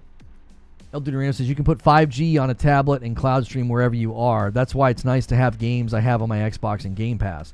PlayStation is the home box, and the Portal is nice for remote play. If they do a full court press with cloud on the Portal, man oh man, that's gonna really change dialogue around that device. Garrett Green with a comment here says, did you see Tom Henderson is making a gaming magazine? I did see that. I've continued to say I really think the gaming community needs to throw their full weight of support behind Tom Henderson and Insider Gaming. You need to follow them on Twitter. You need to follow them on YouTube. And if they do the gaming magazine and you can afford it, you should support it. I think they could become a bastion of good gaming reporting. They have good standards. They'll correct headlines. They'll correct they correct their articles if they make mistakes. You can literally reach out to them on Blue Sky or Twitter and tell them, "Hey, you got this wrong," and they'll fix it. 80, not 800. Lona with the reading compression skills. Did I say 80? I'm sorry. Oh wait, is it 80 and not 800?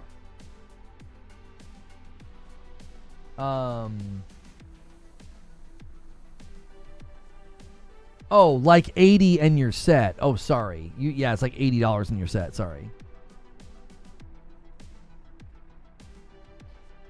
How much time before we think we see Game Pass on PlayStation? They will never put Game Pass on PlayStation. They will never do it. You see the GTA 6 thing? GTA 6 will reportedly give DJ Khaled his own radio station that only plays his music. That's crazy. Another one. Anyway, they will never put Game Pass on PlayStation. Number one, Xbox has zero interest in doing that. They're putting games on PlayStation to make money. They want to sell the games. I mean, a specific type of Game Pass to not include third party? Why? Okay, let's just imagine that they're putting the next mainline Call of Duty on Game Pass. Why would they do that? Why would Xbox tell another ecosystem that they don't have to buy their mainline games? That has been so cannibalistic to their sales, I can't imagine doing it again. If Xbox has no hardware, Sony may allow it. It would take Xbox leaving the console business. Track with me here.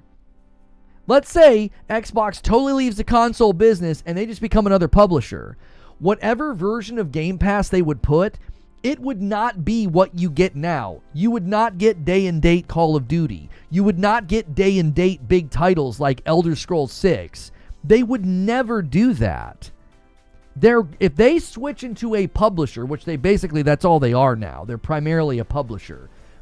It's in their interest to sell those big games on PlayStation. The last thing they want to do is go to a platform that's willingly giving them money all of the time. Like the PlayStation user base buys Xbox published games in big numbers, like Sea of Thieves sold like crazy. Call of Duty, like most of their purchases come from PlayStation. The last thing they're going to do is be like, well, let's put Game Pass over there and give all those people the opportunity to, 10 or $20 a month not buy games. Sony won't allow it? Yes, then you also have to consider Sony. I'm just talking about Xbox here. Let's consider Sony. Sony would never be okay with that. Sony's in the business of selling games, not promoting, dollar menu gaming.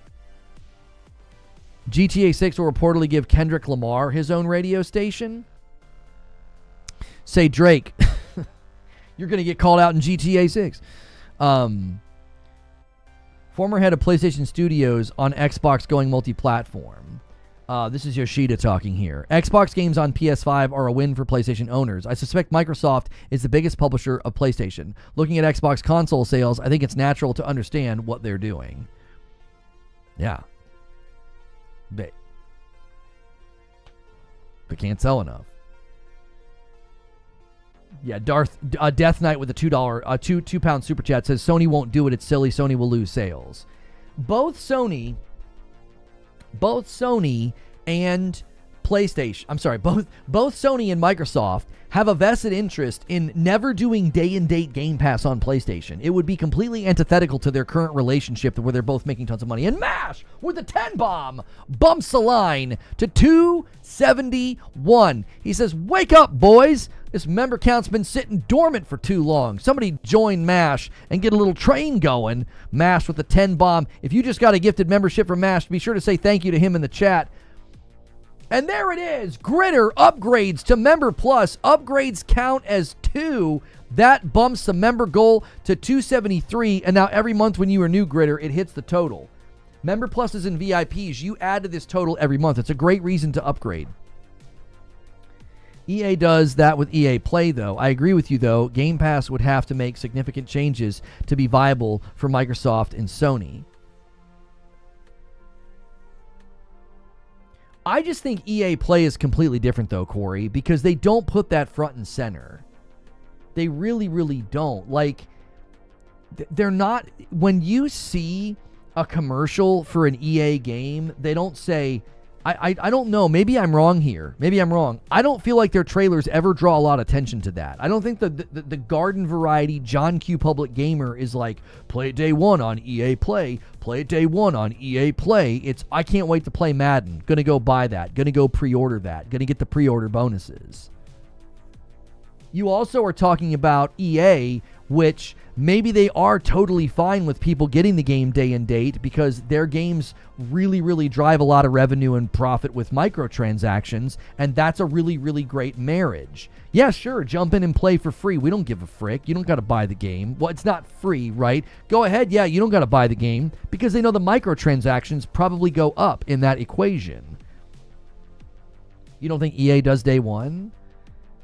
Hey, Death Knight upgrades to VIP. That counts as 2, and that gets us to 275. I owe you guys 5 members. Thank you so much, Death Knight. That's a great reason to upgrade, guys. You bump up your membership commitment, and you boost the member count much faster that way. If you're like, man, I can't gift members. I can't do all these member bombs. Yo, $6 instead of 5, and you can add to the count every single month, and it makes room for others. Currently, our Member Plus and above count, it has dipped a little bit. We're at 570. We still need about 30 people to upgrade to hit that new milestone. I hate having to pay for another subscription. Oh, I hear you. You're correct. EA Play is treated as an afterthought, but that is the kind of massive change to Game Pass formula that Microsoft would have to pivot from. They do day one. Again, I think there's a significant difference between the ecosystem and the monetization of EA games versus Leviathan titles like an annual Call of Duty. 48% of annual Call of Duty sales happen on PlayStation. You're not making up that revenue in microtransactions if you let people subscribe to Game Pass, on PlayStation for like $10 and then they don't have to buy Call of Duty. PlayStation would never, they would never allow that. That is so much money. No, you are not shadow banned. Microsoft as a third-party dev will face headwinds in the future with the list of games that are coming from the East, like Tides of Annihilation. The type of change for Game Pass seems inevitable at this point, though, doesn't it? Maybe. It would have to be a dramatically different offer.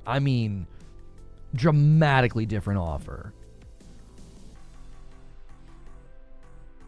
It cannot be anything like what it is now. It can't be anything like what it was in the past. It can't be. They would what? Oh. Play the most anticipated games. Oh, I was like, this is an advertisement for Steam Next Fest. In the current state, it's a never, but the current state isn't forever. I think that's probably a fair way of saying it. In its current state, sure, it will never come, but its current state isn't forever. That's probably the best nuanced way to talk about it. If Game Pass were to ever come to PlayStation, it would be a completely and utterly different version of Game Pass than what we see today. It would not be day and date of the world's biggest titles like Elder Scrolls and Call of Duty and stuff like that. Yo, good morning, Feed. We got to get Feed a membership, y'all. This man's a gray name. Jason F. is still a gray name. My brother's still a gray name. Let's get these guys in here. I'm doing my part, right? I gifted the members that I owe y'all. Let's get these boys memberships. Why would a publisher continue spending money to have third-party games on their subservice? Yeah, it'll be real interesting if that value point evaporates, right? That's the big bragging point right now in the discussions is you guys have to buy games. We're playing the games on Game Pass. If that brag point, value point, if that evaporates, then what do you do? You know, you remembered me. I remember you, Jason F. I remember you, homie. Um,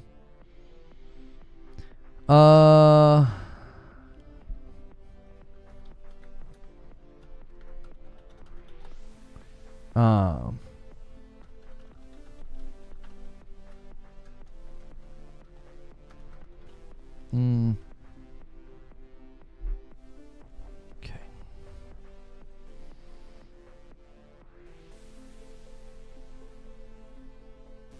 Okay.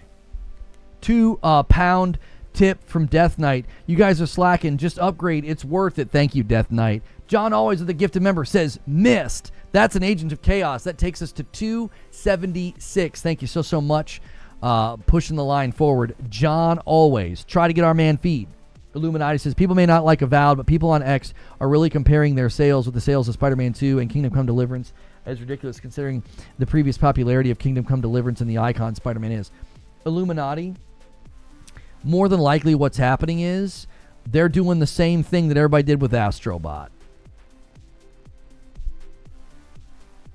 You know? I think it's stupid too. I do. Both sides do it, and it's stupid. It's chicken or the egg. Who did it first? I don't know. It's like walking in the room when your kids are fighting. It's like he started it, she started it. I don't know who started it, but that's what it is. It's just stupid sales comparisons. Avowed is not meant to be some, millions upon millions of sales, chart topper. It's adding value to Game Pass.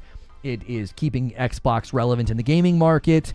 It will come to PlayStation. It's not meant to be the... It's not meant to be what's... Like you're saying, like, it's never going to be a Spider-Man 2. It just isn't. And Kingdom Come Deliverance 2's, sales success is not something that you would compare Avowed to, because, again, they're different. Kingdom Come has, established rapport in the community. Just joined. Did you see her talking about Microsoft making AI games or remasters incredibly gross? What's gross about it? I've not read much. I saw something about like they're going to use AI for game preservation or something. AI can generate visuals, controller actions, or both. I just want to give you some props. When you were on vacation, I tried to listen to someone else, and they just weren't cutting it. Well, thank you, Jason F. I appreciate that. People are mad because it's generative AI. EA's market cap is around $34 billion, and Take-Two's at $37.5 billion. It took a long time, but they finally surpassed EA, and EA is trying to buy them at one point for $2 billion. Well, I mean, they saw where things were going, right? They must have known. Hey, these guys are a good target,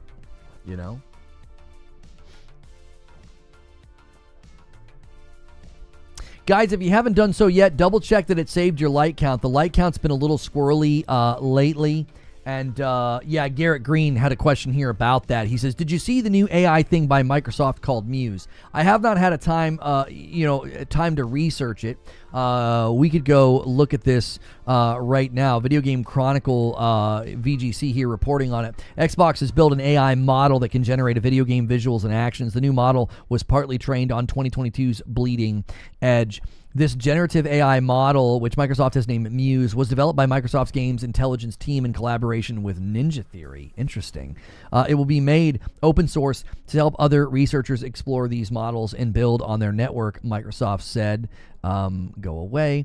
On Wednesday, Microsoft published several videos showing that gameplay sequences generated by Muse could look like. The company said that these examples were generated by prompting the model with 10 initial frames, 1 second of human gameplay, and the controller actions of the whole sequence. The footage was trained using Ninja Theory's 2020 hero shooter Bleeding Edge. In our research, we focused on exploring capabilities that models like Muse need to effectively support human creatives, reads a post on the Microsoft website forum. Katja Hoffman, the senior principal research manager and lead of the Microsoft Research Game Intelligence team.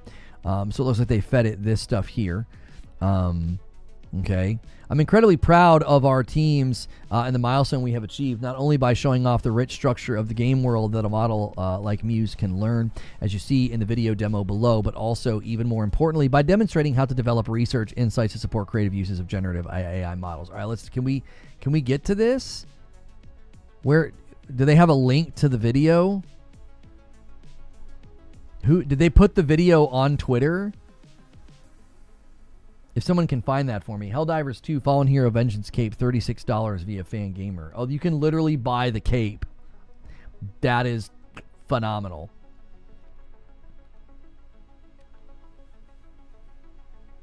Gonna create a lot of hilarious trademark disputes. Oh, Keely's got it.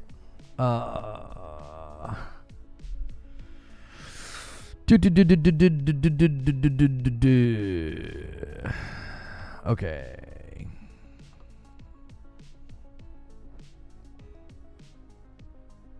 The video shows an entirely new sequence of Bleeding Edge gameplay created under human guidance. Interesting. Yeah, see, I wonder if this is going to lead to more companies buttoning up with copyright and patents because they're going to be worried about their ideas or their mechanics basically being used to source and create stuff like that. AI video getting ratio disliked. Hang on. The people are claiming the video they're getting ratioed.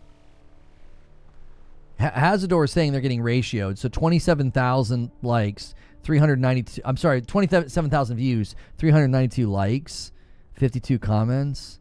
AI video getting ratio disliked. I don't understand. Where's it getting ratio disliked? How do you measure that? I know people don't like AI. Oh, is it the YouTube video that's getting disliked? Yeah, it is. It's an unlisted video. It only has about 5,000 views right now, and it's got a 547 to 147 dislike ratio. It's Phil Spencer. Looks like he's talking with some of the team here about it. Totoki said last year that Game Pass wasn't the way. The Sony model is the best way, so Sony will never allow Game Pass on their platform. There's a lot of ifs. There's a lot of ifs in the equation. If I set my fingers, you will forget that you were ever gay. No. If they exit the console market entirely, and if they completely change the Game Pass offer, right? That to me is going to be the big ifs, and those are pretty big ifs. For them to completely leave the hardware market, the console market entirely, and then in addition to leaving the console market entirely, then they also are going to have to completely change Game Pass as a value offer. But I was never gay. Exactly. Such a good bit. I love that bit. If Game Pass ends up looking like Ubi Plus or EA Play, it could absolutely land on Sony. Yeah, again, it would have to not be counter the... it would have to be counter what it is right now. It could not be a funnel to day and date of the biggest titles. It could not be a catalyst of getting people on Xbox, Microsoft hardware,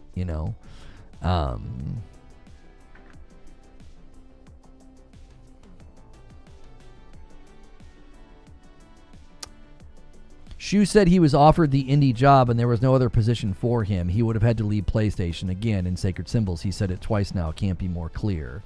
Detective Seed said the Yoshida Jim Ryan situation was completely false by gaming journalists who reported on this yesterday. Yeah, it's remarkable. It's remarkable the degree to which they got that wrong. It's just absolutely remarkable. The degree to which the Yoshida situation was completely misrepresented. I remember Obsidian director was really against it. Since Obsidian is owned by Xbox, I wonder if he will say anything. Sony might allow it if it's like Game Pass Core and it's just a small, carefully curated selection of games. Here's the thing, though. Even if it's a small core collection of games, Xbox can't be Xbox anymore if PlayStation allows it. You can't let your competitor, even if you're like, well, it was a former competitor, you can't let a former competitor put like a core group of games in a subservice on your platform. PlayStation has their own stuff, their own sub stuff that they're trying to sell. I continue to think that it's antithetical. If Xbox is in the community, is in the gaming world right now, doing what they do and continuing to push the things that they push and publishing the games that they publish, the last thing PlayStation's going to want is anything of Xbox subbed anything on their platform. What's going on with Xbox? They launched an AI thing called Muse, and people don't like it. It's generative AI that's going to be used to like make games, and people are very much against it. So, yeah. Game Pass would have to be integrated into Plus, similar to the way Ubi Plus shows up with PlayStation. Paul Wright says, I think Game Pass would only come to PlayStation if it was only Microsoft games in the service, but then again, they make more of the 70-30 split when they sell the games instead, so it's hard to say. So did Jim force him to take the position or no? There was a restructuring going on, and according to Yoshida, in his recent interview with Colin Moriarty, he basically says that he wanted it. He said that like Jim came to him, he's like, I need you to do this. I need you to get this indie thing up and running. And I think everybody looked at it and said, well, he was forced. So here's the clarification, right? I really enjoyed managing first party. I was president of the worldwide studio for 11 years, but 11 years the same person managing there are good things, but I can only be one person, so I look at things from one perspective. So I really enjoyed and I wanted to continue if I had a chance. However, I at the same time knew back of my head that maybe it's good to have a new person come in with the very fresh ideas and perspectives and experience, and especially younger generation like Herman and Scott Rode. These people come in and try new things, so all that was happening. I got a lot of comments on Twitter today after Dean Takashi's article came out that, well, Jim was bad. I do not really think that badly about Jim. If anything, I really appreciate how he helped me to do the indie job and support it for the last 5 years for the whole company to focus on that. See, Yoshida himself is like, I don't know why everybody's making this about like, oh, Jim's bad.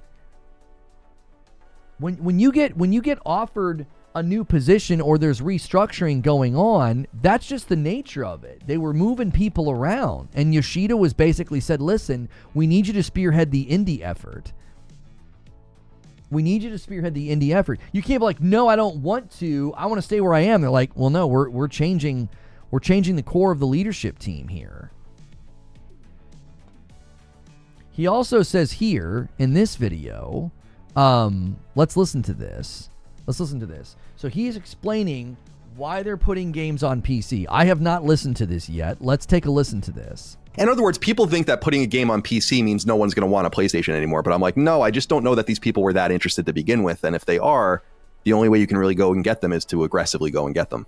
You here, that when publishers release games on multi-platforms, especially on PC, the number one market countries their games sell is either US or China.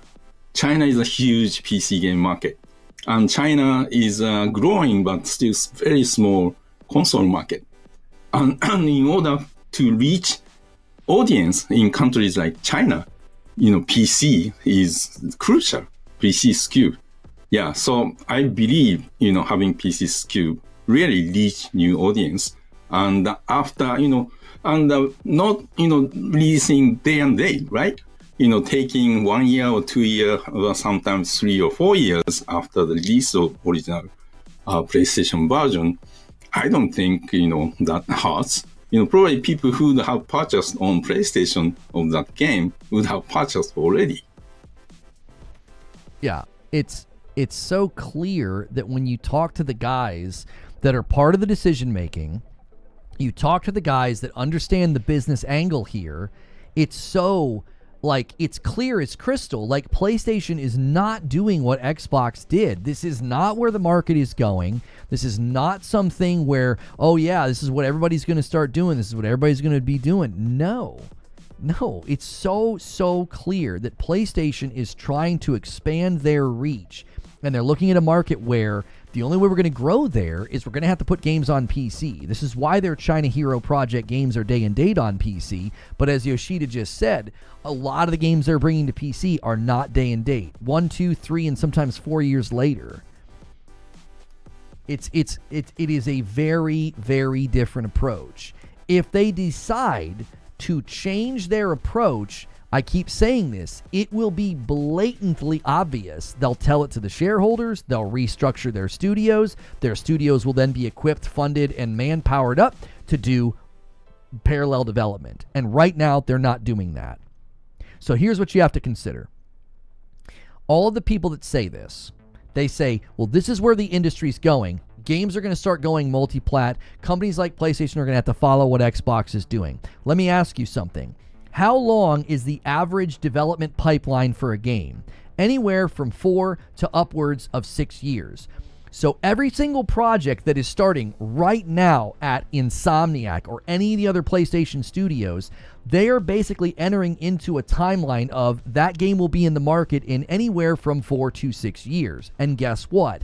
None of those studios are being restructured to do parallel development, which means PlayStation isn't doing day and date on PC with their stuff anytime soon, because if they were, they would be equipping their studios right now to get ready to do that with games that are coming in the next 4 to 6 years.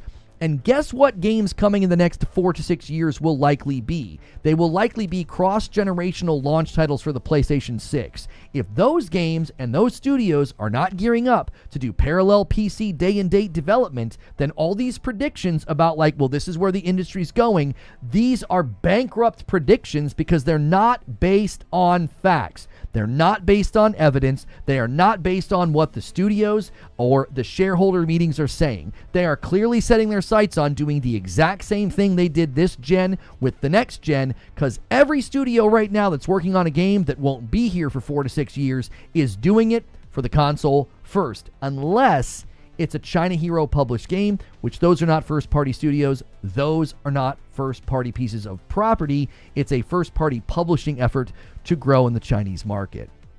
You need this level of nuance and breakdown, or you're just going to buy in to bankrupt diatribes about, well, this is where the industry's going, everybody's going to do this. No, false. As I just ran through all the evidences as to why it is false.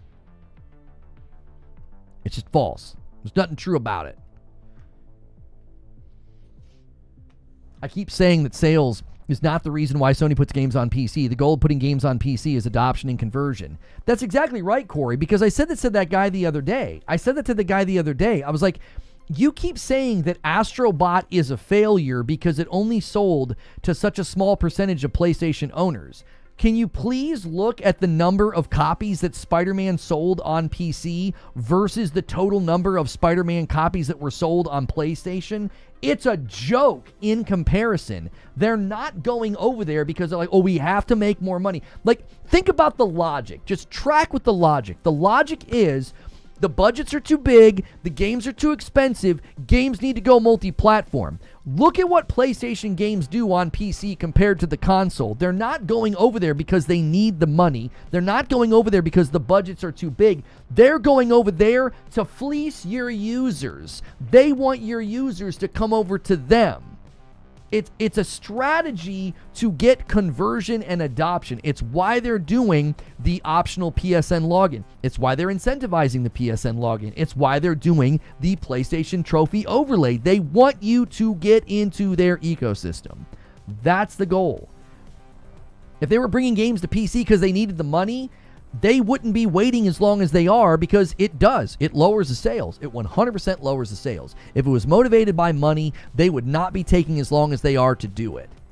And when they go too fast, you get a bad port like you did with Spider-Man 2.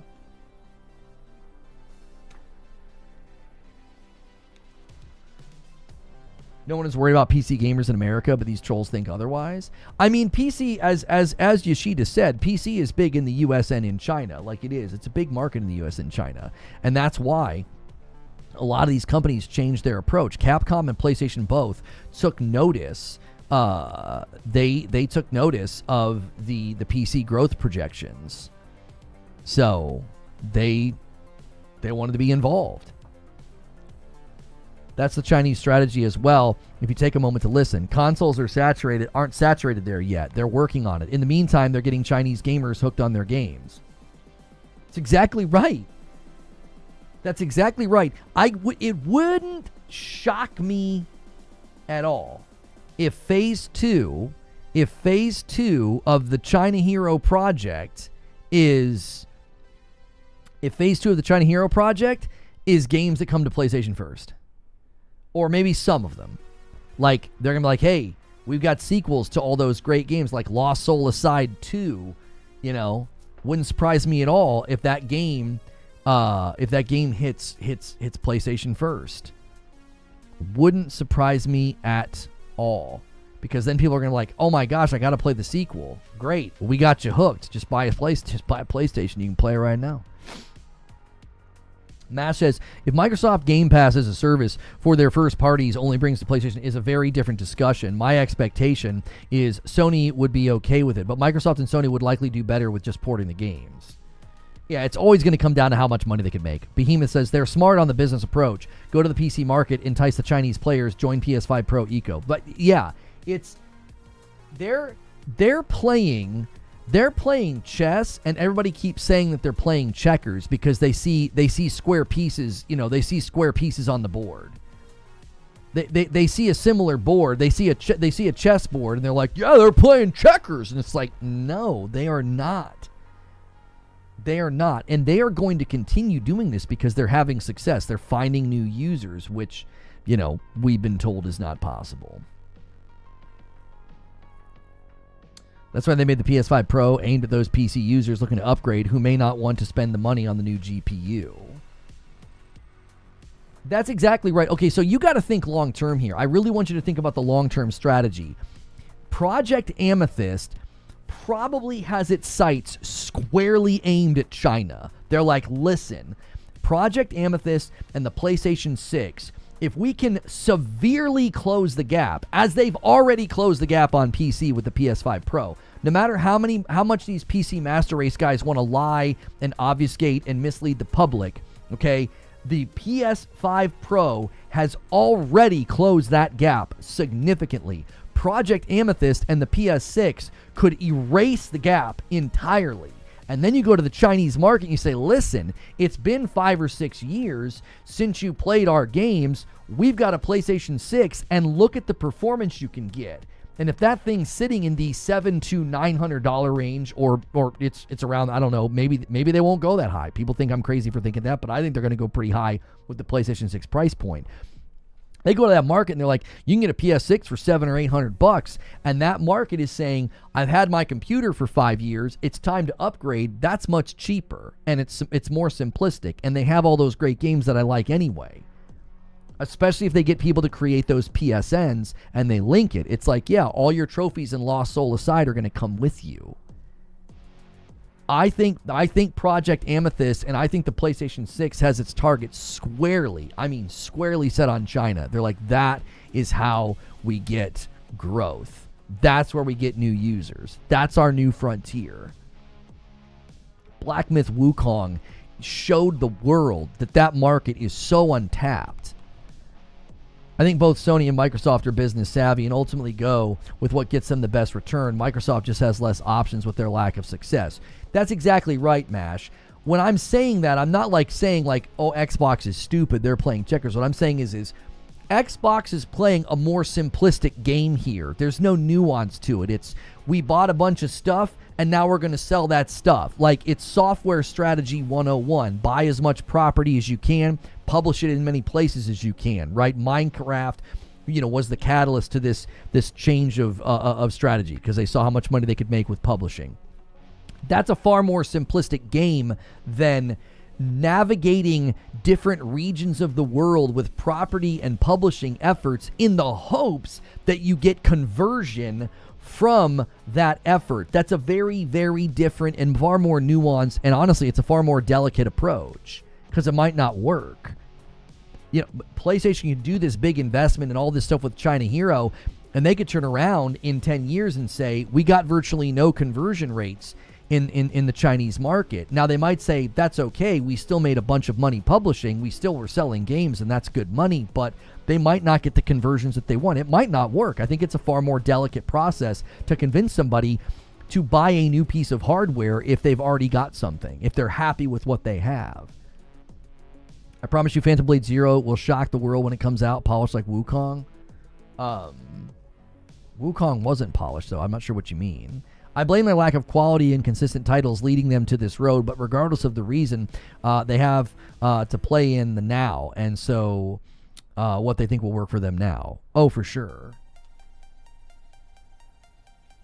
Yeah, Black Myth Wukong already caused a surge of demand for the consoles in the Chinese market. It's already happened. Yes. Yes.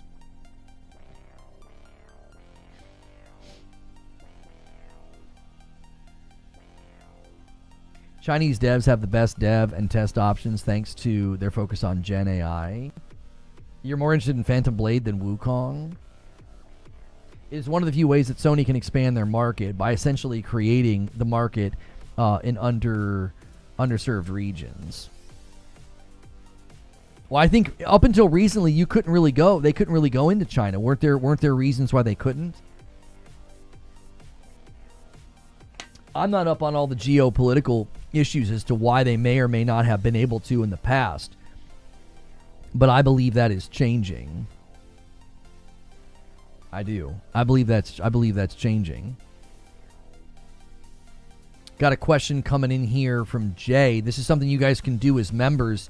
Do you think what the name of the new Xbox is going to be if there's a new one coming out this year? There's not one coming out this year. The rumors about one coming out next year, I don't know. I really don't. I don't think they have a strong vested interest into doing more hardware. I know they want to do a handheld. I think that's their next big push is a handheld. If they do some type of a PC hybrid for the living room that can sideload Steam, I will be excited about that. But I don't know. More and more, more and more, I worry that's not happening. That was a rumor, that was an idea. Yeah.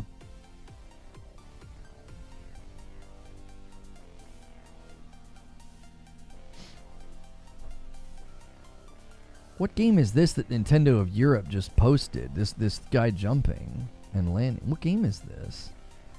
Can you help me out? Can y'all help me out here? Hang on a second. What game is this? Where he just jumped and fell a long time. What is this? He's got a gun on his back. I've never seen this before. Looks like you got a 3-man team. It looks like one of those JRPGs maybe that you get on Nintendo. What's that one called? Is it Xenoblade? I was gonna guess Xenoblade. Oh, it's Xenoblade Chronicles X Definitive Edition.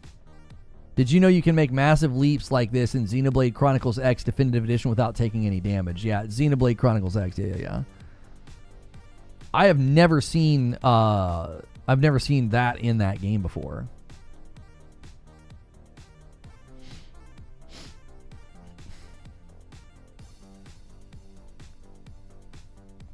He fell for a really long time. It reminded me of like when you jump, really, really far in Tears of the Kingdom or something like that. You just fall and fall and fall, and then like at the very last minute, like pop out your chute. You're not your chute. I'm sorry, your glider. Yeah.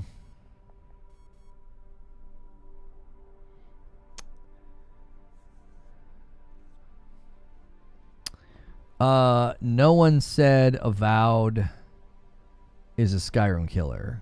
Yeah, a lot of people were saying it was going to be the Skyrim killer. Avowed the Skyrim killer reaches new milestone. Yeah, there were YouTube videos. Has Avowed become a Skyrim killer? Yeah. What do you mean? A ton of people said it. I saw that a lot, and I remember telling people not to do that. I literally remember telling people, do not do that. If that is a mistake. That's not what these guys are setting out to do. That type of comparison will always get you into trouble.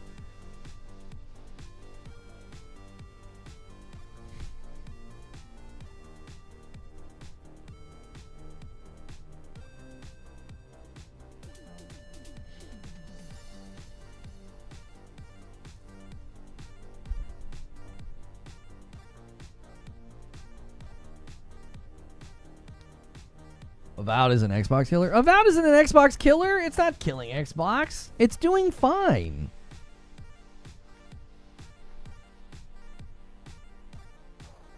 Like the video I posted yesterday, just a bad faith video. Yeah, what was in that video yesterday, Sven? Was it just like side-by-side comparisons to Skyrim? Like, I was like, I don't get this. Here's the thing. I will say this. I will admit this. Avowed hurt themselves with that first trailer. I mean, I will say that now and forevermore. That first frickin' trailer hurt them. It did. You can sit here and you can hand wave and you can say, well, that you can't use that as an expectation setter. You better fricking believe that was an expectation setter.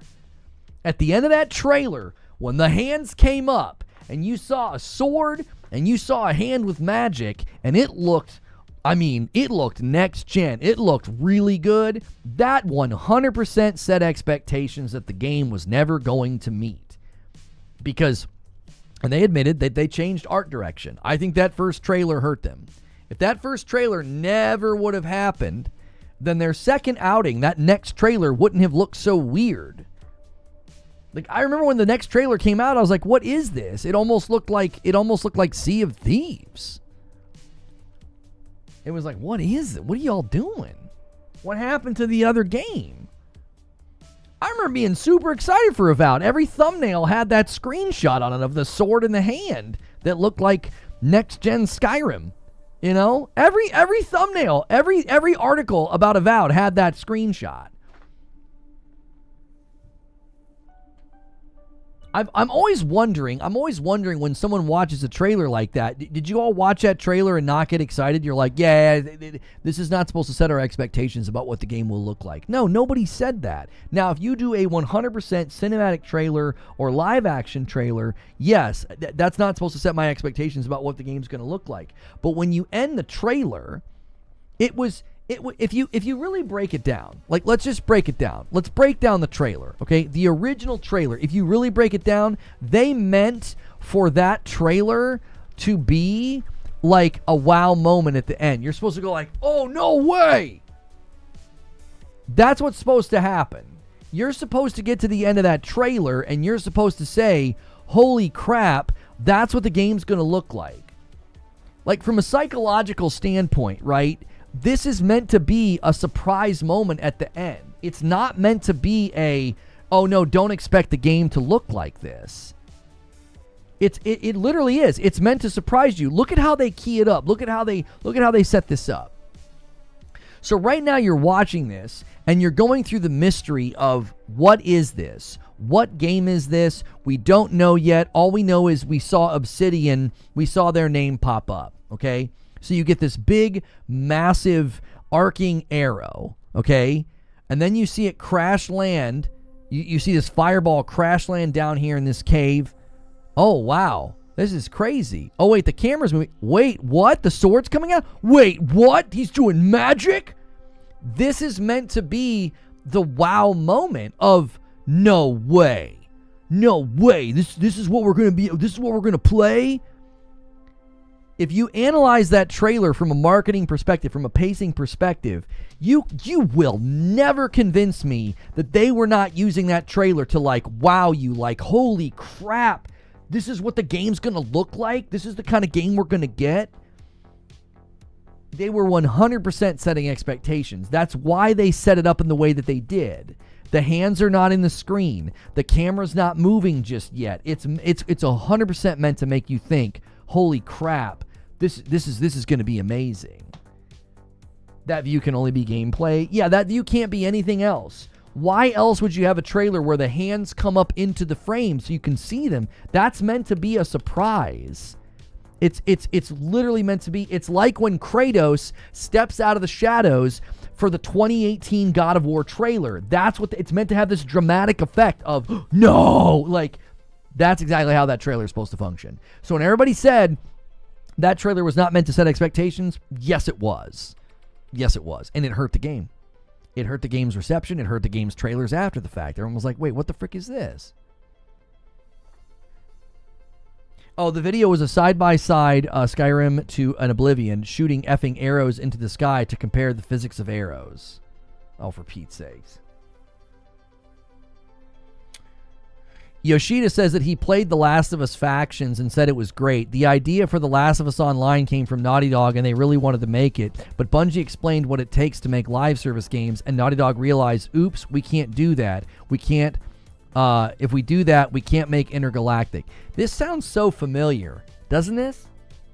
I feel like I heard somewhere that Bungie told them what it would take and they decided, we don't want to do that. It would affect our other projects. Man, where did I hear this before?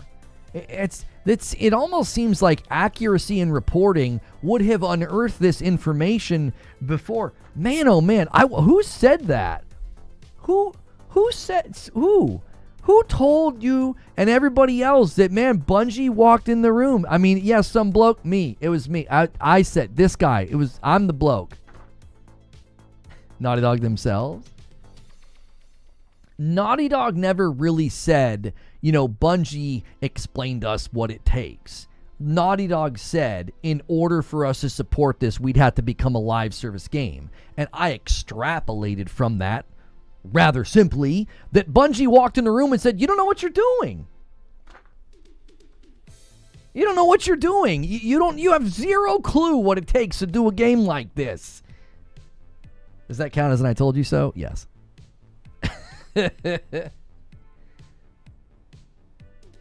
Like, you see what I'm saying, JC? It's like this stuff's easy.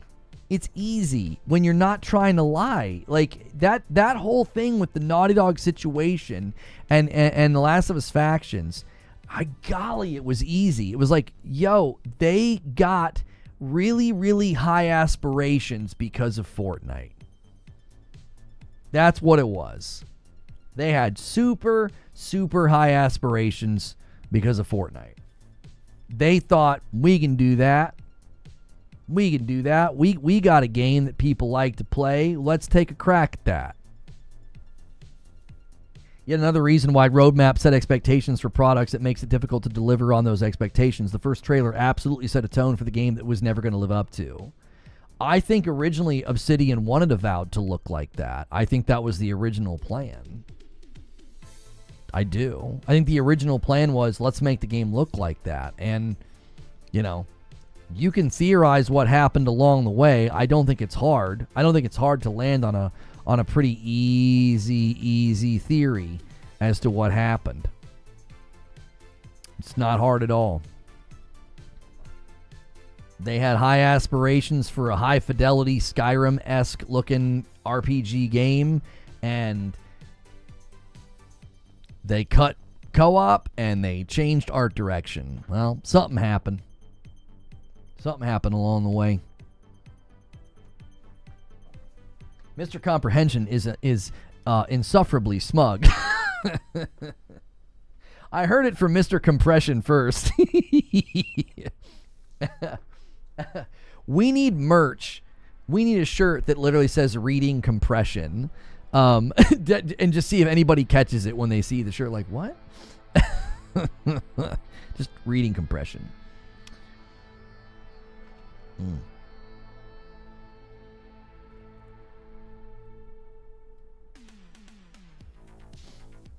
Could be great merch.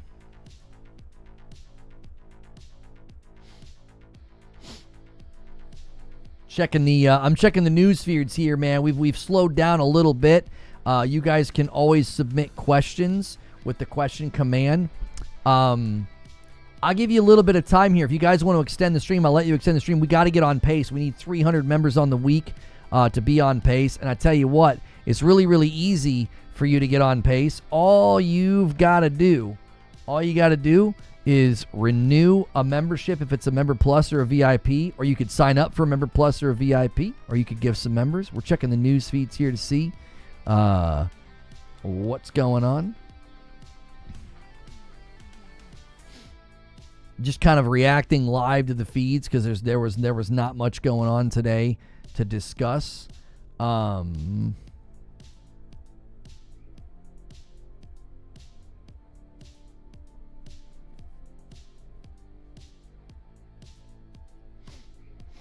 Avowed was supposed to be multiplayer at first.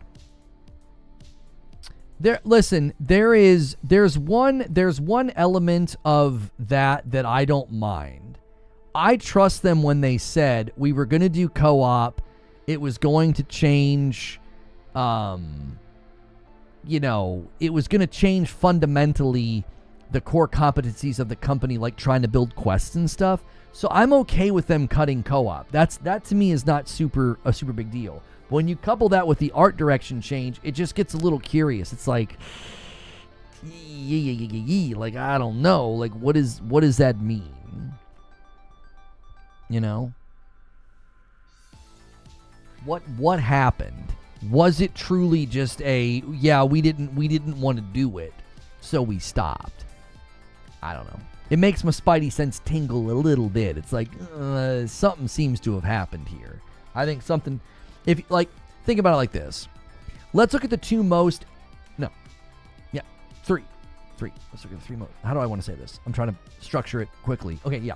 Let's look at the three most ambitious titles from the Xbox Games Studios. Hellblade 2 was ambitious graphically. Starfield was ambitious with respect to scope. And, Avowed seemed like it was also going to be ambitious with scope as well as graphics. And what happened to all three of those games? Something happened. To me, it feels like something happened. Something happened along the way. Starfield didn't seem to deliver even remotely close to the vision that they cast. Hellblade 2 had to be at 30 FPS on the console. And then Avowed. Your art direction changed. You got rid of co-op. Like, I don't know, man. It's so hard not to look at these titles and think you're making it something's making it tough for y'all to reach for the stars. Like, Avowed's fine. It's not bad. It's a perfectly fine game. But I don't know. I look at all of them and I can't help but think, brother, that Series S is sitting in a room making it really hard for all these apps. I'm sorry, these companies to bring their games to market in the way that they want to.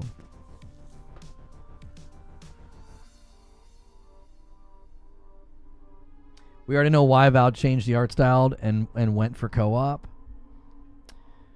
Well, they said they wanted co-op because they were shopping for publishers, and they said that multiplayer was a buzzword. What did they give specifics why they changed the art style? Lone Wolf? I feel like they just kind of admitted that they changed the art style. Like, everybody kept telling me that I was wrong and that trailer was not there to set expectations, and it's like they literally admitted they changed art style. What are you talking about?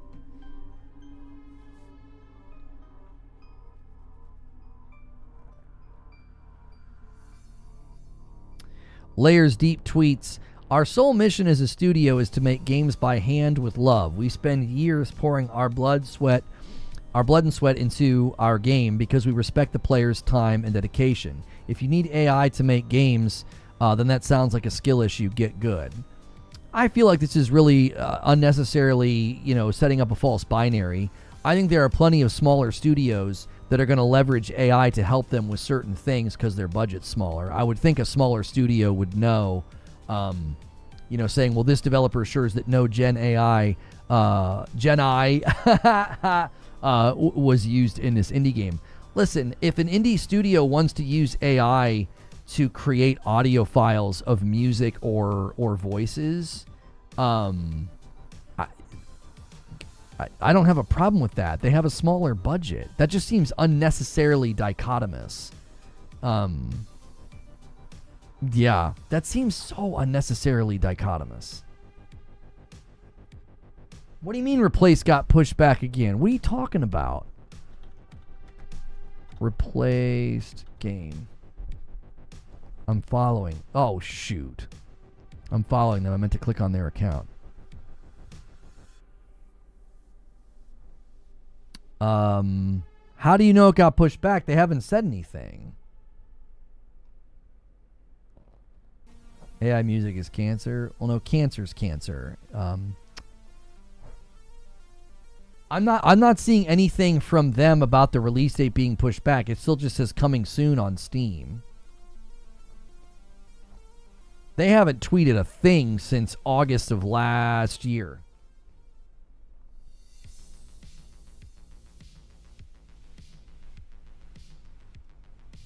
In response to feedback regarding this shift, an Obsidian developer identified as Briar DM clarified on the RPG Codex forums in June of 2023 that the game had not yet reached its alpha stage and that the art would undergo further refinement. They stated, "All I can say is the game has not entered alpha yet. Art will get refined in various ways. Lighting will change, though designs will not change, of course. They are what they are."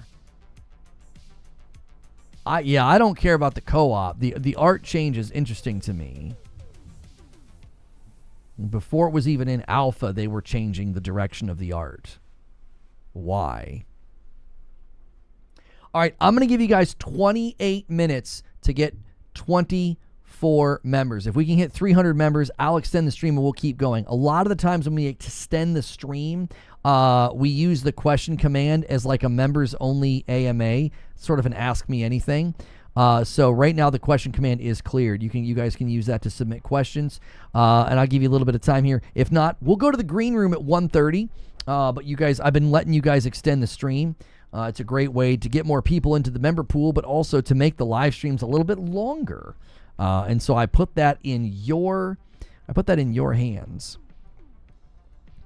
505 Games has once again said, "Are you following Project Iron game yet? If not, you probably should." Yeah, I'm already following them. I don't know what this Project Iron is. It looks like it's going to be an open world RPG of some sort. Only you can wield the hammer of the gods, and it says "Forge your legend." IGN Fan Fest? Wait, when's the IGN Fan Fest going on? Be sure you don't miss IGN Fan Fest. A new trailer for Liza P. Overture will be shown on the ID Xbox stream on Monday, February the 24th. Oh, that's right. They're doing that stream. Hang on. I saved that in the Discord. ID at Xbox is doing a stream on the 24th of February. Oh, they're teaming up with IGN. I wonder why IGN constantly runs misleading headlines about PlayStation. So weird. Oh, they're partnering with Xbox to do a streaming event. That's interesting. There's going to be trailers from Raw Fury, Team 17, Akipura 11-bit. Okay. Do we have a time of day? 1 p.m. Eastern. Okay. So we could co-stream that. Looks like we're going to get a look at some stuff. And one of the stuffs is going to be this Project Iron game from 505. Reacher Season 3, certified fresh, 100% on the tomato meter. Holy crap. That is impressive. For Xbox first-party games, in my eyes, so far, top of my head, Starfield 8 out of 10, Hellblade 2, 7 out of 10, COD 8 out of 10, Indiana Jones 8 out of 10, Forza Motorsport 7 out of 10. I didn't play Age of Myth and Empires or Flight Sim. Yeah, Indiana Jones, that doesn't surprise me. Like 8 out of 10, that's fine. Starfield seems a little high, but everybody's different. Hellblade 2, gosh, that one hurt. That one hurt me personally. COD. Forza Motorsport, a 7 out of 10. Man, Forza Motorsport had so many problems. It had so many problems, MASH. Project Iron Lung for the inhales. Matt Piscatella says, sometimes you really have to wonder why certain announcements get made. Who was the target? Who was the message that was being attempted to communicate? What was the desired outcome? Oh, like the AI Muse thing? Yeah. Nice. Oh, the Alien... What is that? Alien Rogue Incursion's on sale for $37. How did that do on score? Alien Rogue Incursion PlayStation Store. What did people score that? How did it do? A 4.48? Wait, that's the PS5 standard version. Okay, what's the PSVR 2 score? PSVR 2 4.48. Okay, that's a really good score. That's just under a 90%.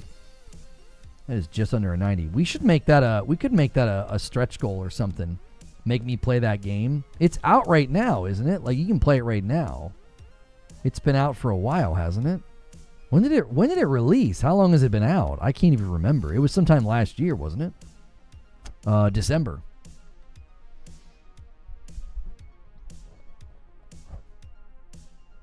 Any racing game, I give 1 to 2 points too high. I play most racing games. It's my favorite genre. I did not know that about you, MASH.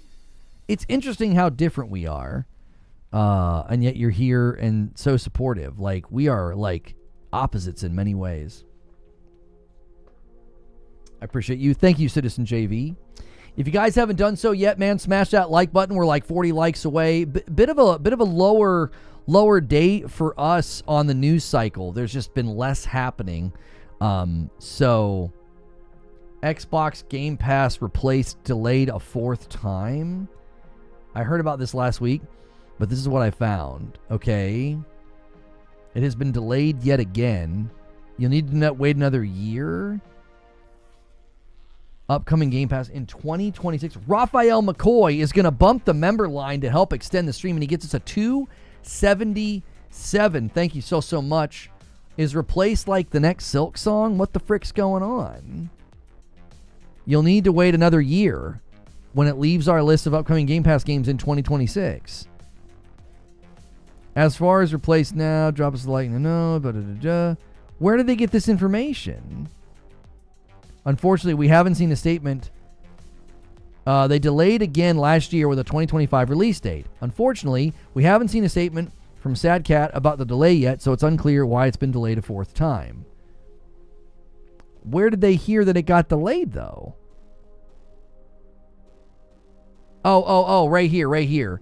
According to publisher Thunderful Games' latest financial report, Sad Cat Studios' upcoming platformer now won't arrive until 2026. Yeah, it's not been publicly announced, but the publisher said on an earnings call that it's been delayed. There we go. It was in the article. I just had to find the paragraph. I scrolled past it because I thought it was an image.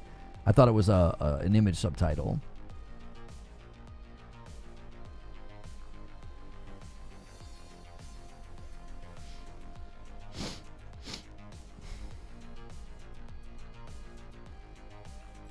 Did you guys see this story about Mark Cerny that Yoshida told?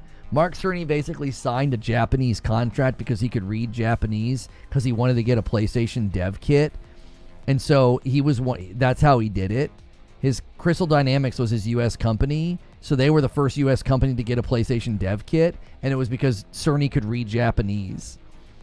Yoshida said it caused some issues later on.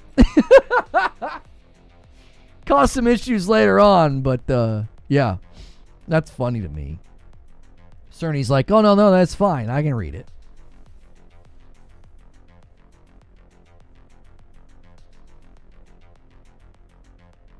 Did the devs even say Silksong was being made? Yeah. Yeah, Silksong has been officially announced. It's been officially announced. And they've done interviews. They've commentated. Team Cherry has said that the game is being made. It's gotten quite large. Yeah, it's real. It exists. It's not. It wasn't like a rumor based off of like the character from the first game or something.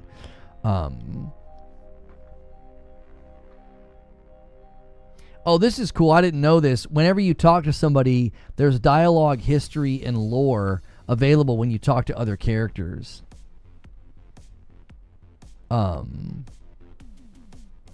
Hide dialogue, history, and lore. Yeah, so you can see what you talked about last time if you, like, forgot.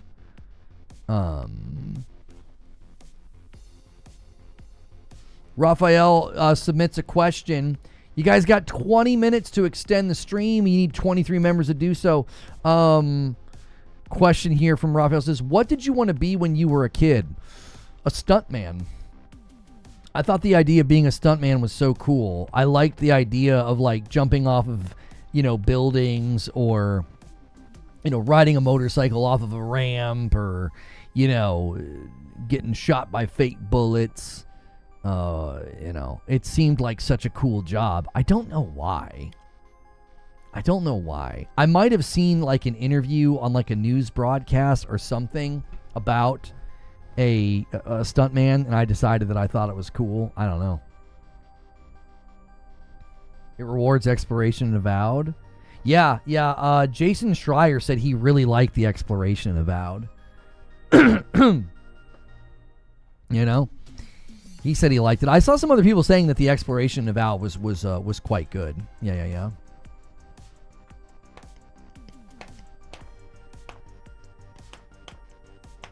The Fall Guy TV show? I don't remember what it was. I mean, I'm 43, so it would have been a long time ago. Excuse me. What do you want to be when you grow up now? I actually would really like to be, like, in writing, like publishing books and stuff. I've got a lot of book ideas. I would probably coincide a lot of those writing and publishing efforts with content in a podcast because I really enjoy this as well. But those are like, in my mind now, those are like retirement projects that I'll get to someday. The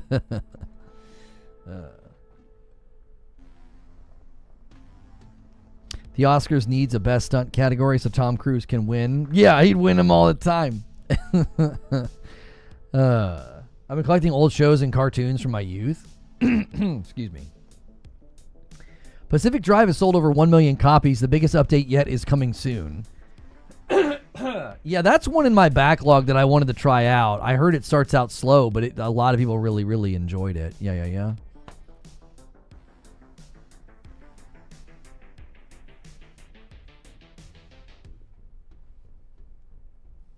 Hot Rod is Lono's true favorite movie, confirmed. Lone Wolf says exploration's amazing. Yeah, I didn't really have any issue with the exploration when I was playing it. I could see in the little bit that I played, I could see why people were saying that. I could. Congrats to Pacific Drive. Yeah, that's kind of a big deal. 1 million copies. 1 million copies for that studio. That's kind of a big deal. You know what I mean? That's a lot of copies, you know?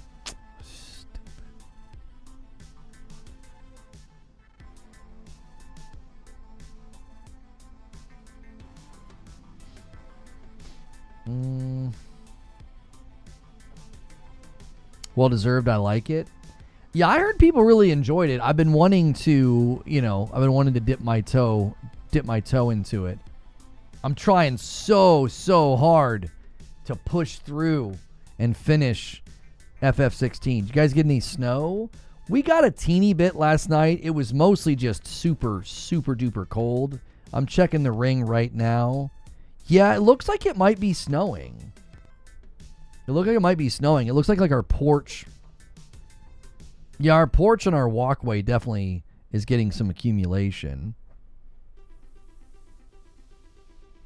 No, right now it's not snowing. It's 22 degrees. It must be snow from overnight. It's just super cold. Yeah. It's going to get cold again overnight. So hopefully not too much accumulation to the point that we get like frickin', frozen stuff falling like tree limbs and power lines.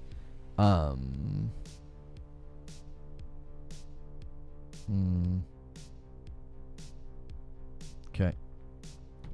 Another question coming in from somebody. Petrov, you guys got 15 minutes. We're going to go to the green room. We are going to go to the green room in 15 minutes. But if we hit 300 members, we will extend the stream and we'll keep going. And then you can submit questions like this. Like Petrov says, do you think Xbox is going to scrap their 2-tier approach? Internally, it seemed like their next hardware effort was going to be a 2-tier approach. I don't know if that's still true. I don't know. I think all of their hardware plans are in flux. I do. I think a lot of their hardware plans are still in flux. And mainly that's because they have made a lot of changes recently. And Sneaky Wolf is going to help us extend with the 5 bomb, and he gets us to 282. Thank you so much, Sneaky Wolf. You guys are easily within reach now. See if anybody 20 bombs to secure it. I don't know if they even really have a concrete hardware plan. I know they want to make a handheld. I think that's the only thing concrete. I do. I think that that the only thing that's concrete is that dadgum handheld. After that, I just think it's a giant question mark.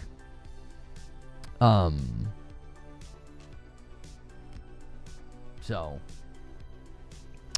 Ecstasis is reporting on this now. Dutch Consumer Foundation launches massive lawsuit against Sony over PlayStation Store prices. It's in line with a similar legal action in Portugal and the United Kingdom, where the UK Competition Appeal Tribunal recently gave the green light to a case.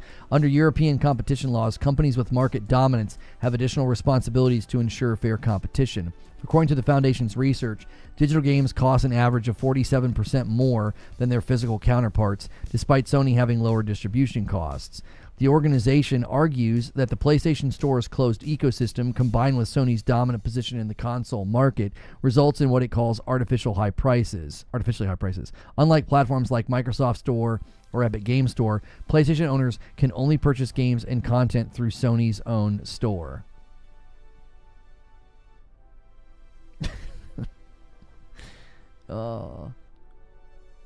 It's so hilariously anti-competitive to tell somebody they can't make something and sell it in their own store. Like, to be like, no, you have to sell it in other stores. What do you mean?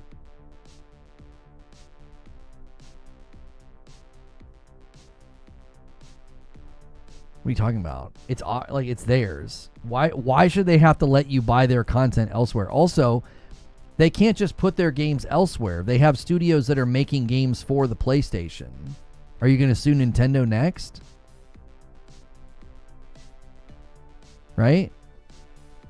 Are you going to sue Nintendo next? And you're going to tell Nintendo they can't have, you know, their own games that are only available on the Switch digitally? It's just so stupid. Nintendo prices never come down either on their games.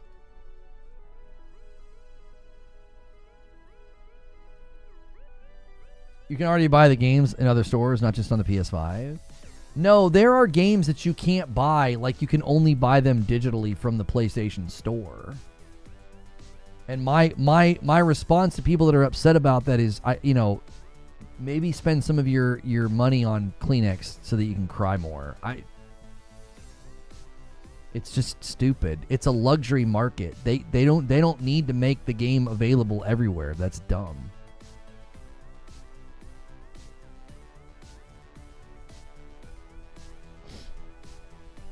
I can't see them winning the case. I can't see the case going anywhere. I really truly can't. It's like, what are you actually arguing here? That they should have to put their games everywhere, or are you arguing that they should have to sell their games everywhere? Both seem extremely anti-competitive to force a company to put their products in other places. That's not a free market. You're basically forcing them to do something.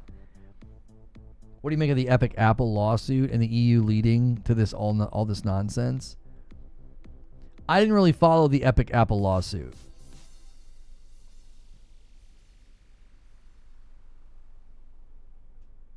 Are they going to sue us next for only selling Reforge Roast on our own stuff? Yeah, I don't get it. I think the argument is that if they were just a game store or just a console maker, they wouldn't be as successful as they are by tying the two together. I mean, again, I'm just going to come back to like sue Amazon. You can only buy Amazon published TV shows and movies through Amazon. You can't buy them anywhere else. You can't go to Netflix. You can't go to Hulu or Disney and buy Amazon published property. You can't do it. Like the entire presumption that PlayStation should make their games digitally available in other storefronts it's just asinine. Reforge has coffee.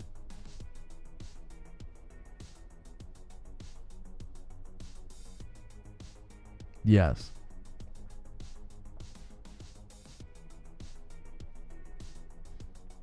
Lexus only sells Lexus cars at Lexus dealerships, and I can't afford one. Unfair. I'm suing HBO. I want to watch Game of Thrones on Disney Plus. Yeah, it's just... the whole thing is just so stupid.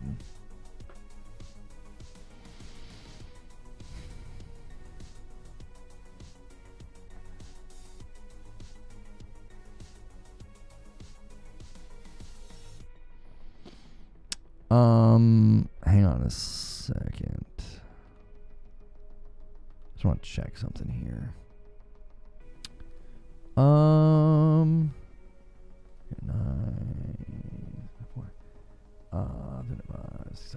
Two.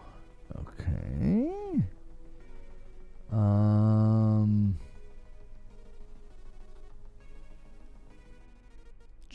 Checking something. Oh, all right.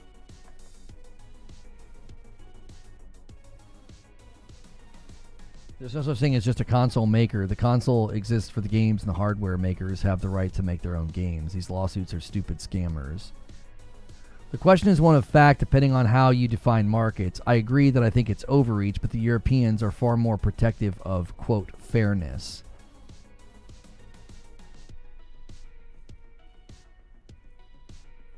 That we can buy? Yeah, Eli. Yeah, it's sitting next to me. I should probably do little like commercials for it more. Maybe just the passive bag sitting there is not as obvious as I think it is. So if you go to reforgeroast.com, we have very professionally designed, very nice storefront here. And you can do best of both worlds, which is our light roast and dark roast. Our Frickmas blend is still crazily discounted down to $14.95. We have the dark roast, light roast, obviously all sold separately, and then you can scroll all the way down And you can do the triple threat. You get all 3 flavors right now, still severely marked down, $50. If you're a coffee drinker, we have all the flavor profiles here as well. If you want to know, exactly what each one has in it and what it tastes like, you can obviously get more detail. Like if you don't like the brief summaries here, the light roast is probably the most drinkable. Zero acidity, so very smooth, no bitterness. You put a little Italian sweet cream in this, and it'll turn you into a coffee drinker if you're already not a coffee drinker. The dark roast and the Frickmas are maybe a tad bit more popular than the light roast because avid coffee drinkers like to get these. Our icons aren't right here. So these ones are yellow and green colored in the dark roast. I like these icons better. I like these outlines better. For whatever reason, our icons aren't matching. They're not synergized for some reason. So yeah, that supports us directly. That's not a sponsor, by the way. Like, that's my domain. Like, reforgeroast.com is mine. Coffee's mine. It's in my house. My wife and kiddos ship it to you. You get a little thank you note in a bag from my kiddos. So, all right, you guys have 6 minutes to pull off a buzzer beater. In 6 minutes, we're going to go to the green room. You need 18 members, and we'll extend the stream. And we can turn it into like a members-only AMA. You can ask questions, submit questions, and we can kind of keep the thing going. Bungie killed Factions 2, and Naughty Dog decided playing as a bald weirdo was more important than delivering Factions 2. I keep telling y'all, but you don't listen. And then we hear people saying they want Resistance and they want SOCOM. I don't understand, man. Some of these people, you are so convinced that Last of Us Factions was going to be good. I'll just say it. I think it's stupid. I do. I think people that think that are stupid. Like, you're convinced a game that you never played was good, and then you're equally convinced that a game you've never played is going to be bad. I just think that that's stupid. There's not another word for it. It's stupid. Now people want live service games. It was going to be good. That's not the point, though. I'm not saying it was going to be low quality or it was going to be bad, but like, they're convinced it was going to be good, as in like that they should have shipped it, and it, who cares if it was played and supported for a month and then everybody moved on? That's not good. That's a waste.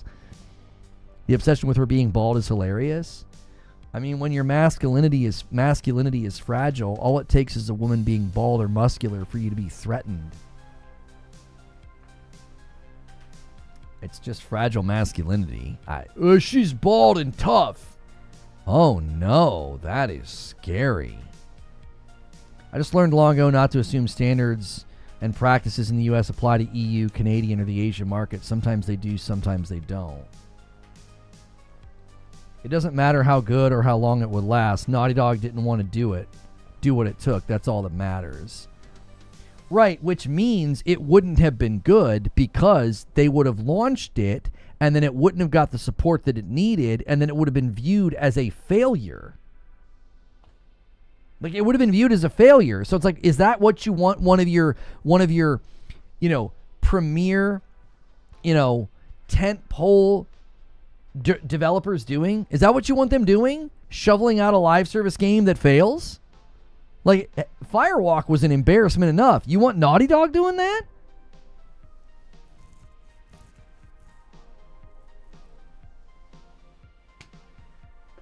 They could have shipped the multiplayer mode. It didn't have to be live service. They could still do that.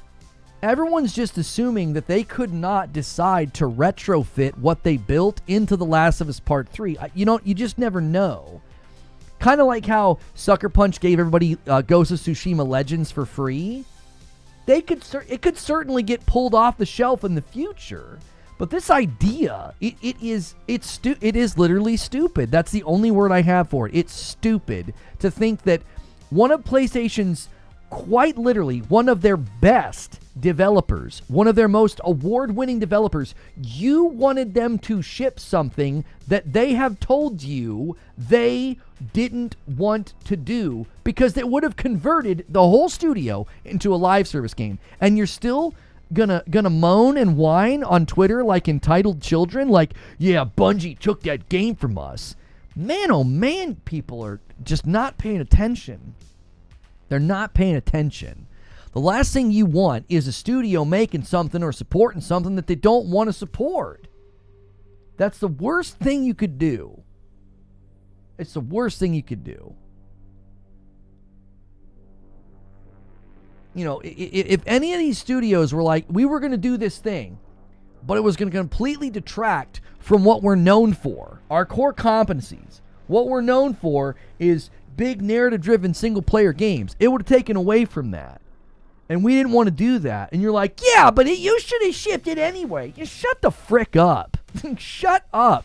Like, these developers know what they're doing. Like, they know what their core competencies are. They know what they're capable of. And if they're like, yeah, we didn't want to do that, it would have dramatically changed our entire studio structure. And you want to snivel and whine and cry on Twitter. Good golly. Are they ignoring the second half of Yoshida's comments on it? Of course they are. Because everybody's jimmies are all rustled and they're all butthurt because they don't like what the lead character in Intergalactic looks like. And because of that, they're going to act like, well, this is what we got instead. Man, shut the frick up. I'm out here playing games. Like, that's what I'm doing. I'm looking forward to games. Not looking forward to studios detonating their entire identity so you could play a stupid online Last of Us game.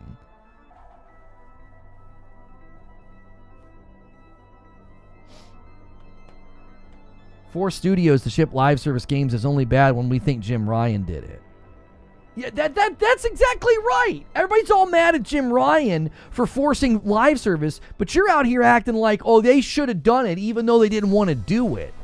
It's 1:30. We got to go. All right. You guys have 60 seconds to beat the buzzer. If we get to 300 members, I'll extend. It's 282. You need 18 members. We'll see if anybody saves y'all with a bunch of 5 bombs or a 20 bomb. I'm going to set up the green room right now.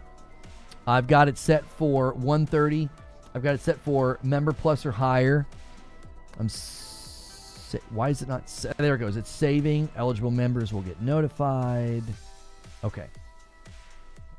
All right, let me set up redirect. You out of time, boys. You out of time. All right, redirect is set up.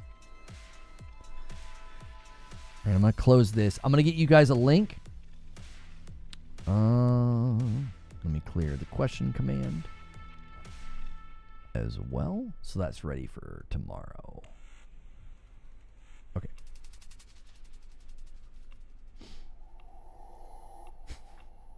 Everybody's cherry picking the Yoshida line.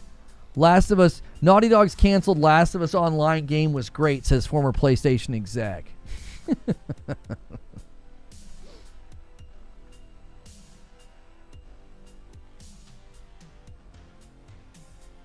Yeah, no enforced live service. That's the other thing that's coming out of the Yoshida interviews.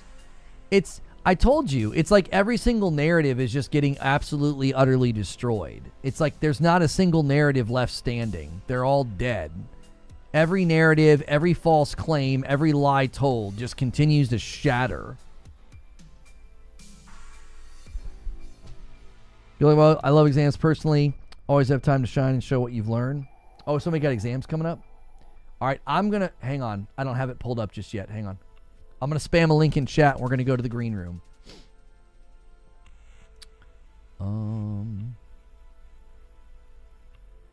Hang on. It makes me dismiss this. Do you want to run ads automatically? It always makes me dismiss it like 3 times. And I can't go live yet. It's just sitting there. Okay.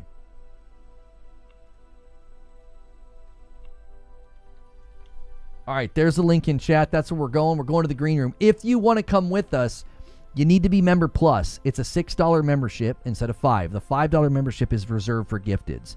So this is an end of the day segment that we do for paying members only. Now, in the morning coffee, that's for everybody. That's for all members. So if you want to come with us, become a member right now or upgrade, right?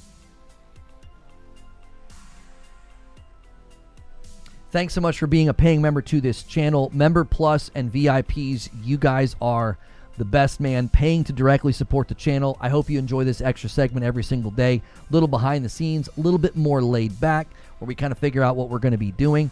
We are currently at like the 270 mark, so we're getting closer and closer to that 300 mark. And I'm going to end the previous stream. If you guys are kind of ending with us and you want to come with us, upgrade to Member Plus or sign up to Member Plus. And I'm going to redirect folks right now. And then I'm going to change that thumbnail because we are no longer